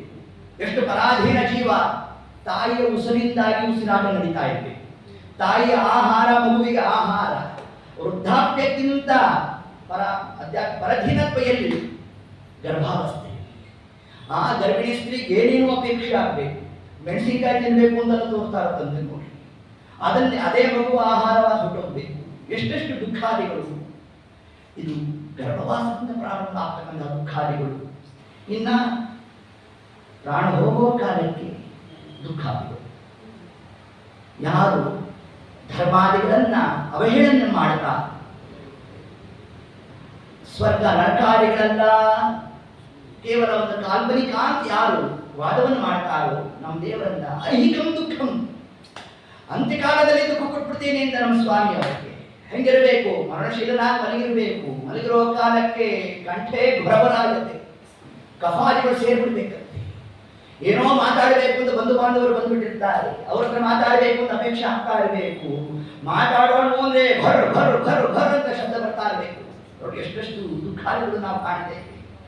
ಯಾರನ್ನ ಯಾರು ನಮ್ಮವರು ಅಂತ ಅನ್ಕೊಂಡು ಇಡೀ ಜೀವನ ಪೂರ್ತಿ ಅವರಿಗಾಗಿ ತಾನು ಮೀಸಲಾಗಿಟ್ಟಿದ್ನೋ ಆ ಒಂದು ಶರೀರದಲ್ಲಿ ಏನಾದರೂ ಆ ನವದ್ವಾರದಿಂದ ನಾನಾಕುಲಾದಿ ರಸಗಳು ಏನಾದ್ರು ಹೊರಬರ್ಲಿಕ್ಕೆ ಶುರು ಆಯಿತು ಅಂತಂದ್ರೆ ನೋಡಲು ಅಂಜುವರು ಅಂತಾರೆ ದಾಸರಾಯಿ. ನೋಡ್ಲಿಕ್ಕೆ ಹೆದರ್ತಾರಂತೆ ಆ ಒಂದು ದೇಹವನ್ನು. ನೋಡಿ ಇಂತಹ ಸ್ಥಿತಿ. ಅಷ್ಟು ಮಾತ್ರನ ಅಂತಂದ್ರೆ ತಥಾ ಪ್ರಾಪ್ತವು ಯಮದೂತ. ಆ ಕಾಲಕ್ಕೆ ಯಮದೂತರು ಬಂದ್ಬಿಡ್ತಾರೆ. ಯಮದೂತರ ದರ್ಶನಾದಿಗಳು ಆಗುತ್ತದಂತೆ. ಹೇಗಿರ್ತಾರೋ ಅವರು ಅದೇ ಒಂದು ವರ್ಣನೆ. ನೋಡಿ ಪಂಚಮಸ್ಕಂದ ಭಾಗವತ ಏತದಂಶ ಅಂತ ಇರುತ್ತೆ. ತಥಾ ಪ್ರಾಪ್ತವು ಯಮದೂತ. ಆ ಯಮದೂತರು ಹೇಗಿರ್ತಾರೆ ನೋಡ್ಲಿಕ್ಕೆ ಕಾಕ ಕೃಷ್ಣ. ಕಾಗೆ ಅಂದ್ರೆ ಕಪ್ಪು, ಕೃಷ್ಣ ಅಂದ್ರೆ ಕಪ್ಪು. ಕಪ್ಪು ಪ್ಲಸ್ ಕಪ್ಪು ಕಡು ಕಪ್ಪು. ಝೆಡ್ ಬ್ಲಾಕ್ ಅಂತ ನೋಡಿ ಆಂಗ್ಲ ಭಾಷೆ ಅದೇನೆ. ಅಂತಹ ಮೈ ಬಣ್ಣ, ನಗ್ನರಾಗಿ ಬಂದಿರ್ತಾರೆ. ಊರ್ಧ್ವ ಕೇಶ, ಕೂದಲೆಲ್ಲ ನಿಂತುಬಿಟ್ಟಿರುತ್ತಂತೆ. ಈಗ ಅದೇ ಫ್ಯಾಷನ್ ನೋಡವು ಯಮದೂತ ಹೀಗೆ ಇರ್ತಾರ ಅಂತ ಅನ್ಕೋಬೇಕಂತೆ. ನೋಡಿ ಊರ್ಧ್ವ ಕೇಶ, ದಂತೆ ಕಟಕಟ ಆಯುತ್ತೆ, ಹಲ್ಮುಡಿಯನ್ನು ಕಡಿತಾ ಇರ್ತಾರಂತೆ. ನಖಗಳೇ ಆಯುಧವಾಗಿ ತೋರಿಸ್ತಾರಂತೆ ಆ ಕಾಲ. ಈ ದರ್ಶನ ನಮಗೆ ಆಗಬಾರದು ಅಂತಂದ್ರೆ ಶ್ರೀಮದ್ ಆಚಾರ್ಯ ನಿಮಗೊಂದು ಉಪಾಯ ಕೊಡ್ತೇನೆ. ಯಾವುದೊಂದು ಉಪಾಯ? ಪ್ರತಿನಿತ್ಯ ಯಾರು ನರಸಿಂಹದೇವರ ನಖಗಳ ಚಿಂತನೆ ಮಾಡ್ತಾರೋ ಅಂತವರಿಗೆ ಅಂತ್ಯಕಾಲದಲ್ಲಿ ಏನಾಗೋಲ್ಲ, ಯಮದೂತರ ನಖಗಳ ದರ್ಶನ ಆಗೋಲ್ಲ. ಪ್ರವಿತತ ಮನಸ ಭಾವಿತ ನಾಗಿರುಂದೈಹಿ ಅಂತ ಆಚಾರ್ಯ ನಖಸ್ತುತಿಯನ್ನು ಕೊಟ್ಟಿರ್ತಕ್ಕಂಥದ್ದು. ಹೀಗೆ ಇಷ್ಟಲ್ಲ ಆಗು ಕಾಲಕ್ಕೆ ಜೀವ ಯಮದೂತರನ್ನು ನೋಡ್ತಾ ಸಾ ತ್ರಸ್ತ ಹೃದಯ ಶಕ್ರಂ ಮೂತ್ರ ವಿಸರ್ಜೆ, ಮಲಮೂತ್ರಾದಿಗಳನ್ನು ವಿಸರ್ಜನೆ ಮಾಡಿಬಿಡ್ತಾನಂತೆ. ಹಾಗನ್ನು ಕಲಿಬಾರ ಜೀವರಾಶಿಗೆ ಏಕಕಾಲ ಕೆಳೆದ್ಬಿಡ್ತಾರಂತೆ. ಎಳೆದಾಗ ಅದೋದ್ವಾರೇನ ಮಲಮೂತ್ರಾದಿಗಳು ವಿಸರ್ಜನೆ ಮಾಡ್ತಾರೆ. ಬುಧದ್ವಾರಾದಿಗಳಿಂದ ಪ್ರಾಣೋತ್ಕ್ರಮಣಾದಿಗಳು ಆಗ್ತಾ ಇರಬೇಕು. ಅದರಿಂದಾಗಿ ಸಹಸ್ರ ಚೇಳು ಏಕಕಾಲಕ್ಕೆ ಕುಡಿದ್ರೆ ಏನು ದುಃಖ ಪ್ರಾಪ್ತಿ ಇರುವ ಅಂತಹ ದುಃಖಾದಿಗಳು ಆ ಜೀವನಕ್ಕೆ ಆಗುತ್ತೆ. ಇದೆಲ್ಲ ಪಂಚಮಸ್ಕಂದ ಭಾಗವತ ಅಂತ ತಿಳಿಸಿರ್ತಕ್ಕಂಥದ್ದು. ಅದರಲ್ಲಿ ವೈತರಣಿ ನದಿ ಯಾರಿಗೆ? ಬ್ರಹ್ಮ ಗೋಗ್ನ ಸುರಪಾಶ್ಚ ಗರ್ಭಪಾತಿ ಏತು ಪ್ರಚ್ಛನ್ನ ಪಾಪಿನ. ಯಾರು ಬ್ರಹ್ಮಹತ್ಯೆ ಮಾಡಿರುತ್ತಾರೆ, ಯಾರು ಗೋಹತ್ಯೆ ಮಾಡಿರ್ತಾರೆ, ಯಾರು ಸ್ತ್ರೀ ಹತ್ಯೆ ಮಾಡಿರ್ತಾರೆ, ಯಾರು ಕನ್ಯೆ ಹತ್ಯೆ ಮಾಡಿರ್ತಾರೆ, ಯಾರು ಶಿಶು ಹತ್ಯೆ ಮಾಡಿರ್ತಾರೆ, ಇಂಥವರಿಗೆಲ್ಲ ಯಾರು ಸುರಾಪಾನ ಮದ್ಯಪಾನಾದಿಗಳನ್ನು ಮಾಡ್ತಾರೆ, ಇಂಥವರಿಗೆ ಘೋರವಾದ ವೈತರಣಿ ಹೀಗೆ ನಾನಾ ಪ್ರಕಾರವಾದಂತಹ ಆ ಒಂದು ವರ್ಣನೆ ಪಂಚಮಸ್ಕಂದ ಭಾಗವತ ತಾನು ಲೇಖನ ಮಾಡ್ತಾ ಇರಬೇಕು. ಏತತ್ಕಾಲಕ್ಕೆ ಪರೀಕ್ಷಿತ್ ಮಹಾರಾಜರು ಸ್ವಾಮಿಗೆ ಇದರಿಂದ ಪಾರ ಆಗಬೇಕು ಅಂದ್ರೆ ಏನು ಕ್ರಮ, ಏನು ಮಾರ್ಗ ಅದನ್ನು ತಿಳಿಸಿ. ಸತ್ಕರ್ಮಾನುಷ್ಠಾನ ಮಾಡಪ್ಪ ಅಂತಂದ್ರು. ನಕ್ಕೊಟ್ಟ ಏನ್ ಸ್ವಾಮಿ ಹೇಳ್ತಿದ್ದೀರಿ ನೀವು? ಯಾವುದೋ ಒಂದು ಪಾಪ ಕರ್ಮಕ್ಕೆ ಪ್ರಾಯಶ್ಚಿತ್ತವಾಗಿ ಇನ್ನೊಂದು ಕರ್ಮ ಮಾಡ್ತು ಅಂತಂದ್ರೆ ಆ ಕರ್ಮದಲ್ಲಿ ಏನಾಗ್ಬೇಕಪ್ಪ? ಇನ್ನೊಂದೇನೋ ಪ್ರಾಯಶ್ಚಿತ್ತ ಆಗಬೇಕು. ಹೌದು, ಸಂವತ್ಸರ ಕೃತಂ ಪಾಪಂ. ಇಡೀ ಒಂದು ವರ್ಷ ಮಾಡಿರೋ ಪಾಪ ಕಳ್ಕೊಳ್ಳಿಕ್ಕೆ ನಾವೇನ್ ಮಾಡ್ಬೇಕಂತೆ? ಒಂದು ಹವಮಾನ ಹೋಮ ಮಾಡ್ಕೋಬೇಕಂತೆ. ಪ್ರತಿಯೊಬ್ಬ ಗೃಹಸ್ಥನಿಗೆ ಹೇಳಿರ್ತಕ್ಕಂಥ ಕರ್ಮ ಆಯ್ತು ಆಯ್ತಾ? ವರ್ಷದಲ್ಲಿ ಒಂದು ಹವಮಾನ ಹೋಮ ಮಾಡ್ಬೇಕು. ಯಾಕೆ ಮಾಡಬೇಕು? ಸಂವತ್ಸರ ಕೃತಂ ಪಾಪ, ಪ್ರಾಯಶ್ಚಿತ್ತ ಮಾಡೋ ಕಾರ್ಯ ಸರಿಯಾಗಿ ಮಾಡಿದ್ವಾ? 2 ಸಮಿತಿ ಕೊಟ್ಟಿರ್ತಾರೆ. ಮೊದಲಿಗೆ ಅಗ್ನಿ ಸ್ಥಾಪನೆ ಆಯಿತು ಆದಾಗ ಅಗ್ನಿದೇವರು ಮುಂದೆ ನಮ್ಮಿಂದ ಒಂದು ಪ್ರತಿಜ್ಞೆ ಮಾಡ್ತಾರೆ. ಅನ್ವಾಧಾನ ಅಂತ ಕರೀತಾರೆ. ವಾಕ್ಯತೋಪಬೇಕು, ಮಾತಾಡೋಲ್ಲ ಅಂತ ಹೇಳಿ ಎಂದು ಪುರೋಹಿತರು ಅಂದಾಗ ಇವನೇನ್ ಮಾಡ್ದ? ಹೇಳಿನೂ ಹಾಗೇ ಇಲ್ಲ, ಮಾತಾಡಿ ಬಿಟ್ಟ. ಈಗೇನಾಯ್ತು? ವರ್ಷ ಮಾಡಿದ ಪಾಪಕ್ಕೆ ಹೋಮಾನ ಹೋಮ ಅಂತ ಇಟ್ಕೊಂಡ. ಆ ಹೋಮಾನ ಹೋಮದಲ್ಲಿ ಏನಾಗೋಯ್ತು? ಒಂದು ದೋಷ ಬಂತು. ಮಠದಲ್ಲೆಲ್ಲ ಊಟಕ್ಕೆ ಬರೆಸ್ಬಿಟ್ಟಿದ್ದ. ಅವರು 12 ಗಂಟೆಗೆ ಸರಿಯಾಗಿ ಬರಬೇಕು ಅಂದ್ರು. ಇದು 5 ಅಧ್ಯಾಯ, 4 ಅಧ್ಯಾಯ ಜೊತೆಗೆ ಒಂದು ಕಿಲ, 610 ಬೇರೆ. ಅಷ್ಟು ಬೇಗ ಮುಗಿಯೋಲ್ಲ. ಅಲ್ಲಿ ಅವ್ರು ಫೋನ್ ಮಾಡಕ್ ಬಿಡುವಲ್ಲ. ಇವನು ಮನಸ್ಸಿಗೆ ಇರೋಲ್ಲ. ಕೊನೆಗೆ ಆಚಾರ ಕಾಯೇನ ವಾಚ ಅಲ್ಲಿ ಇವರು ವಾಚ್ ಮಾಡ್ತಾ ಕೂತಿದ್ದ. ಹಿಂಗಾದ್ರೆ ಸಾಧಾರಣ ಹಿಂಗಾಯ್ತು ಸ್ವಾಮಿ. ಮನ್ಯೇ ಕುಂಜರ ಶೌಚವತ್ತು. ಆನೆ ಒಂದು ಕರ್ಮಕ್ಕೆ ಇನ್ನೊಂದು ಕರ್ಮ, ಇನ್ನೊಂದು ಕರ್ಮಕ್ಕೆ ಇನ್ನೊಂದು ಕರ್ಮ, ಹಿಂಗೆ ಅನವಸ್ಥಾರಿಗಳು ಹೇಳಿದ್ರೆ ಪ್ರಯೋಜನ ಇಲ್ಲ ಆಚಾರ್ಯರೇ. ಯಾರು ಸರಿಯಾದ ಮಾರ್ಗವನ್ನು ಹೇಳಿದ್ರು ನಾವು. ಯಾವ ಕರ್ಮ ಮಾಡ್ತು ಅಂತಂದ್ರೆ ಇನ್ನೊಂದು ಮಾಡ್ಲಿಕ್ಕೆ ಅವಕಾಶ ಇರಬಾರ್ದು. ಅಂಥದ್ದು ಯಾವ್ದಾರಿದೆಯೇನು? ಅಂಥದ್ದಿದ್ರೆ ಹೇಳ್ರಿ ನಮಗೆ ಅಂತ ಹೇಳಿದ್ರೆ ಶುಕಾಚಾರ್ಯ ಫಲಾಂತರಂತೆ ತತ್ಕಾಲಕ್ಕೆ ಪ್ರಶ್ನೆ ಆದ್ರೂ ನೋಡಿ ಹಿಂಗಿರ್ಬೇಕು ಮತ್ತೆ ಅಂತ. ನಿನ್ನ ಮಾಸತ್ಯ ರಾಜನ್ ಅದ್ಯಾಗಿ ಕೇವಲ ಒಂದು ಕರ್ಮಕ್ಕೆ ಇನ್ನೊಂದು ಕರ್ಮ ಪ್ರಾಯಶ್ಚಿತ್ತ ರೂಪ ಮಾಡಿದ್ರಿಂದಾಗಿ ಹಿಂಗೆ ಮಾಡಿದ್ರಿಂದ ಪಾಪಕರ್ಮಾದಿಗಳ ನಮ್ಗೆ ಲೇಪ ಆಗೋಲ್ಲ ಅಂತ ನಾವು ಹೇಳಿ ಹೊರಟಿಲ್ವು. ಕ್ಷೇಮಂ ನ ವಿಂದಂತಿ ವಿನಾಯ ದರ್ಪಣಂ ಅಂತ ಶಬ್ದ ಹಾಕ್ಬಿಟ್ಟು ತೃತೀಯ ಸ್ಕಂದದಲ್ಲಿ ಬರ್ತಕ್ಕಂಥ ಮಾತಿದು ಅದು ತಿಳಿಸ್ತಾರೆ. ಇದೇ ಮಾತನ್ನು ಹೇಳ್ತಾರೆ. ಮಾಡೋದ್ರಿಂದ ಬೇಕಾದ ಕ್ರಿಯೆ ಆಗಿರಲಿ, ತಪಸ್ವಿನಃ ತಪಸ್ಸು ಮಾಡಿರಲಿ, ದಾನಪರ ಯಶಸ್ವಿನಃ ಮನಸ್ವಿನಃ ಮಂತ್ರ ವಿದಸ್ಸು ಮಂಗಲ.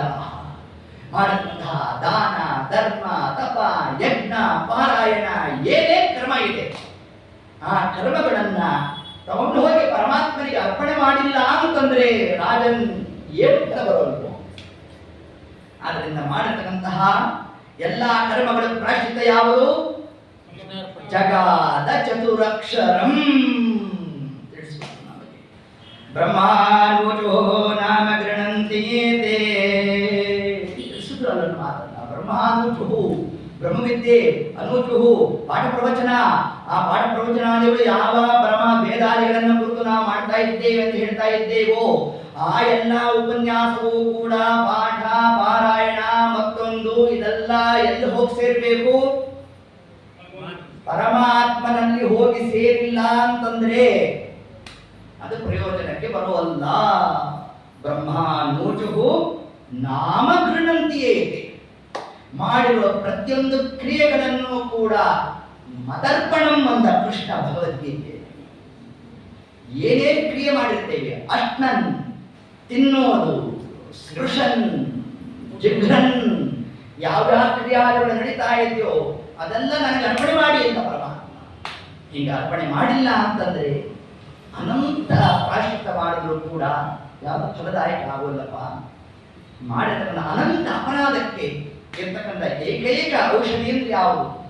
ಹರಿನಾಮ ಸ್ಮರಣೆ.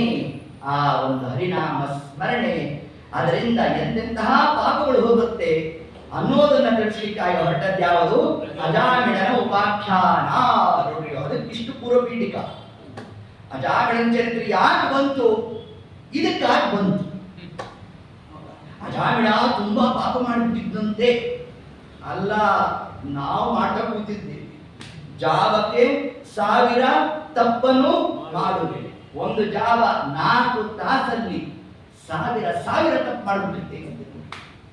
ಹಂಗಾರೆ ಇದೆಲ್ಲ ನಮ್ಮ ದೇವರ ಅಕೌಂಟಿಗೆ ತಗೊಂಡ್ಬಿಟ್ರೆ ನಮ್ಮ ಕಥೆ ಏನಾಗಬೇಕು? ಹೌದಲ್ಲ? ಅದಕ್ಕೆ ಶಾಸ್ತ್ರಕಾರ ನಿಮ್ಗೆ ಏನ್ ಕೊಟ್ಬಿಟ್ರು? ನಮಸ್ಕಾರ ಮಾಡಬೇಕಾದ್ರೆ ಅಪರಾಧ ಸಹಸ್ರಾಣಿ ಕ್ರಿಯಂತೆ ಅಹರ್ನಿಶಮಯ ತಾನೇ ಸರ್ವಾಣಿ ಮೇ ದೇವ ಕ್ಷಮಸ್ವ ಪುರುಷೋತ್ತಮ. ಪರಮಾತ್ಮನನ್ನು ಪ್ರತಿನಿತ್ಯ ದೊಡ್ಡವರು ಶಾಸ್ತ್ರಕಾರರು ಸೋತ್ತಮರು ಎಂತಹ ಒಂದು ಕ್ರಮ ಕೊಟ್ಟಿದ್ದಾರೆ ನೋಡಿ. ಸ್ಕಂದದಲ್ಲಿ ಬರುತ್ತೆ ಈ ಮಾತು ನಮಗೆ. ಕ್ಷಮಾಪರಾಧಂ ಕ್ಷಮಾಪರಾಧಂ, ಕ್ಷಮ ಮಾಡಿ ಕ್ಷಮಾಪರಾಧ, ನಾನು ಮಾಡಿದ ಅಪರಾಧ ಕ್ಷಮ ಮಾಡಿ ಅಂತ ಜೀವರಾಶಿ ಯಮದೂತರಲ್ಲಿ ತಾನು ಪ್ರಾರ್ಥನೆ ಮಾಡ್ತಾರಂತೆ. ಮಾಡಿದ್ರೆ ಯಮದೂತ ನಗ್ತಾರಂತೆ. ಅಲ್ಲೋ ನಮ್ಮನ್ನು ಕೇಳ್ತಿಯಲ್ಲೋ, ನಮಗ್ ಕ್ಷಮ ಮಾಡೋ ಸಾಮರ್ಥ್ಯವೇ ಇಲ್ಲಪ್ಪ. ನಮಗಲ್ಲೋ ನಮಗ ವಾಸ ಆಗಿರ್ತಕ್ಕಂತಹ ಯಮಧರ್ಮರಾಜ ಅವನಿಗೂ ಅಧಿಕಾರ ಇಲ್ಲಪ್ಪ. ಕ್ಷಮಾ ಮಾಡತಕ್ಕಂತಹ ಸಾಮರ್ಥ್ಯ ಇರ್ತಕ್ಕಂಥದ್ದು ಯಾರಿಗೆ? ಕ್ಷಮಾಪರಾಧಂ ಕುರುತೆ ಭಗವಾನ್ ಹರಿರೀಶ್ವರ. ಯಮದೂತರ ಮಾತಿದು. ಕ್ಷಮ ಮಾಡತಕ್ಕಂತಹ ಯೋಗ್ಯತಾ ಸಾಮರ್ಥ್ಯ ಅದಿರ್ತಕ್ಕಂಥದ್ದು ಕೇವಲ ಪರಮಾತ್ಮನಿಗೆ. ಆದರೆ ಜೀವಿತ ಕಾಲದಲ್ಲಿ ನಾಕೃತೋ ಧರ್ಮ, ಧರ್ಮವನ್ನು ಮಾಡಿಲ್ಲ. ಮತ್ತು ನಾ ಪೂಜಿತ ವಿಪ್ರಗಣಾಹ. ನೋಡಿ ಏನೇನು ಶಬ್ದ ಹಾಕ್ತಾರಲ್ಲಿ ಏತತ್ಕಾಲಕ್ಕೆ. ಯಾರು ಬ್ರಾಹ್ಮಣ ಸತ್ಕಾರ ಮಾಡಿಲ್ಲ, ನಾಶ್ರಿತ ಸುರಪದ, ಯಾರು ಗಂಗೆಯನ್ನು ಆಶ್ರಯ ಮಾಡಿಲ್ಲ, ಯಾರು ಗಂಗಾ ಸ್ಮರಣೆ ಮಾಡಿಲ್ಲ, ಇಂಥವರಿಗೆ ದುಃಖಾದಿಗಳು. ಈ ಎಲ್ಲ ಅಂಶವನ್ನು ಕೂಡ ಪಂಚಮಸ್ಕಂದ ಭಾಗವತ ತಾರೀರು ಉಲ್ಲೇಖ ಮಾಡ್ತಾ ಇದೆ. ಈ ಕ್ರಮದಿಂದಾಗಿ ಇಂತಹ ಅನಂತ ಅನಂತ ಅನಂತ ಪಾಪವನ್ನು ಮಾಡಿದರೂ ಕೂಡ ಅದಕ್ಕೆಲ್ಲ ದಿವ್ಯವಾದ ಔಷಧಿ ಅಂದ್ರೆ ಹರಿನಾಮ ಸ್ಮರಣೆ. ಹೌದು ಸ್ವಾಮಿ, ಇದಕ್ಕಿಷ್ಟು ಮಹಿಮಾ ಇದೆಯಾ ಅಂತ ಯಾರು ಪರೀಕ್ಷಿತ್ ಮಹಾರಾಜ ಪ್ರಶ್ನೆ ಮಾಡಬೇಕು. ಮಾಡಿದಾಗ ಅಜಾಮಿಳ ವೃತ್ತಾಂತವನ್ನು ತಿಳಿಸ್ತಾರೆ. ಒಳ್ಳೆ ಧರ್ಮಿಷ್ಠ ಅಜಾಮಿಳ. ತಂದೆ ಹೇಳಿದ್ರು, ನೋಡಪ್ಪ ಯಾರು ಇನ್ನೊಬ್ಬರಿಗೆ ಏನೋ ಒಂದು ಪದಾರ್ಥ ಕೊಡಬೇಕು, ಹೋಗಿ ತಲುಪಿಸುವ ಅಂತ ನಿಲ್ಲಿಸಬೇಕು, ಏತಂದ್ರೆ ಕಾಲಕ್ಕೆ ತಾನು ಕಾಡಿನ ಮಧ್ಯದಲ್ಲಿ ಹೋಗ್ತಾ ಇರಬೇಕು, ಯಾರೋ ಇಬ್ಬರು ಸಂಭೋಗ ಮಾಡ್ತಕ್ಕಂಥದ್ದು ನೋಡಬೇಕು, ಮನೋವಿಕಾರ ಆಗಬೇಕು, ಅದರಿಂದಾಗಿ ತಾನು ಅನ್ಯ ಮಾರ್ಗವನ್ನು ಹಿಡಿಬೇಕು, ಅಂತ್ಯಗಳ ಸಹವಾಸ, ಅದರಿಂದಾಗಿ 10 ಜನ ಮಕ್ಕಳನ್ನು ತಾನು ಹಿಡಿಬೇಕು. ಆ ಮಕ್ಕಳಿಗೆಲ್ಲ ಅವನ ಪುಣ್ಯ ಒಂದು ಕಾಯ್ತಾ ಇತ್ತಂತೆ. ನೇರವಾಗಿ ಪರಮಾತ್ಮನ ಹೆಸರು ಇಟ್ಬಿಟ್ಟಿಲ್ಲ, ಇನ್ನೊಂದು ಪುಣ್ಯ ಕಾಯ್ತಾ ಇತ್ತಂತೆ. ಆ ಹೆಸರನ್ನ ಶಾರ್ಟ್ ಫಾರ್ಮ್ ಮಾಡಿರ್ಲಿಲ್ಲ. ಇವಾಗ ಲೋಕದಲ್ಲಿ ಹೆಸರಿಡೋದು ನೋಡ್ಬಿಡ್ಬೇಕು, ಅದಕ್ಕೆ ಇನ್ನೊಂದ್ಸತಿ ನಾವು ವ್ಯಾಕರಣ ಎಲ್ಲ ತಿರುವು ಹಾಕ್ಬೇಕು, ಆ ಹೆಸರು ಅರ್ಥ ಮಾಡಬೇಕು. ದೇವ್ರ ಪರವಾಗಿ ಇದ್ರೆ ಏನೇನೋ ಹೆಸರು ಇಟ್ಕೊಂಡು ಕೂತ್ಕೊಂಡ್ಬಿಟ್ಟಿರ್ತಾರೆ. ಎಲ್ಲ ದೇವರ ಹೆಸರು ತಾನೇ ಹೇಳಿ, ನೀವೇ ಹೇಳಿದಿರೋ ಇಲ್ವ? ಹೌದಪ್ಪ, ಆದ್ರೆ ಆ ಹೆಸರು ಕರೆಯೋ ಕಾಲಕ್ಕೆ ದೇವರ ಯಾವ ಗುಣ ನಮ್ಮ ತಲೆಗೆ ಬರುತ್ತೆ? ಅದರಿಂದ ನೇರವಾಗಿ ಪರಮಾತ್ಮನ ನಾಮಗಳು ನಾವು ಹೇಳುವಂತೆ ಆಗಬೇಕು. ಹೆಸರೇನೋ ಇಟ್ಬಿಟ್ಟಿರ್ತಾರೆ, ಕೃಷ್ಣ ಅಂತ ಹೆಸರು, ಏನ್ ಚಂದ ನೋಡ್ಬೇಕು, ಕಿಟ್ಟಿ ಅಂತ ಕರೆದ ದೇವರನ್ನ, ನೀನ್ ಕೆಟ್ಟಿ ಅಂತ. ಹಂಗೆಲ್ಲ ಆಗುವಲ್ಲ. ಆದ್ರೆ ಅಜಾಮಿಳ ತಾನು ಅಂತಹ ಕಾರ್ಯವನ್ನು ಮಾಡುವನು, ಅದರಲ್ಲೂ ಸಂತಾನವನ್ನು ಪಡೆದುಬಿಟ್ಟ, ಇನ್ನಷ್ಟು ದೋಷ ಅಂತ ಹೇಳುತ್ತೆ ಶಾಸ್ತ್ರ. ಹೀಗಿರಬೇಕಾದ್ರೆ ಆ ಕೊನೆಯ ಮಗ ಅವನೆಲ್ಲೋ ಅಲ್ಲಿ ಆಡ್ತಾ ಇದ್ದ. ಅಷ್ಟೊತ್ತಿಗೆ ತಿಳಿಸಿದ್ವಲ್ಲ ಯಮದೂತರು ಬಂದಿರ್ತಕ್ಕಂತಹ ಕ್ರಮ.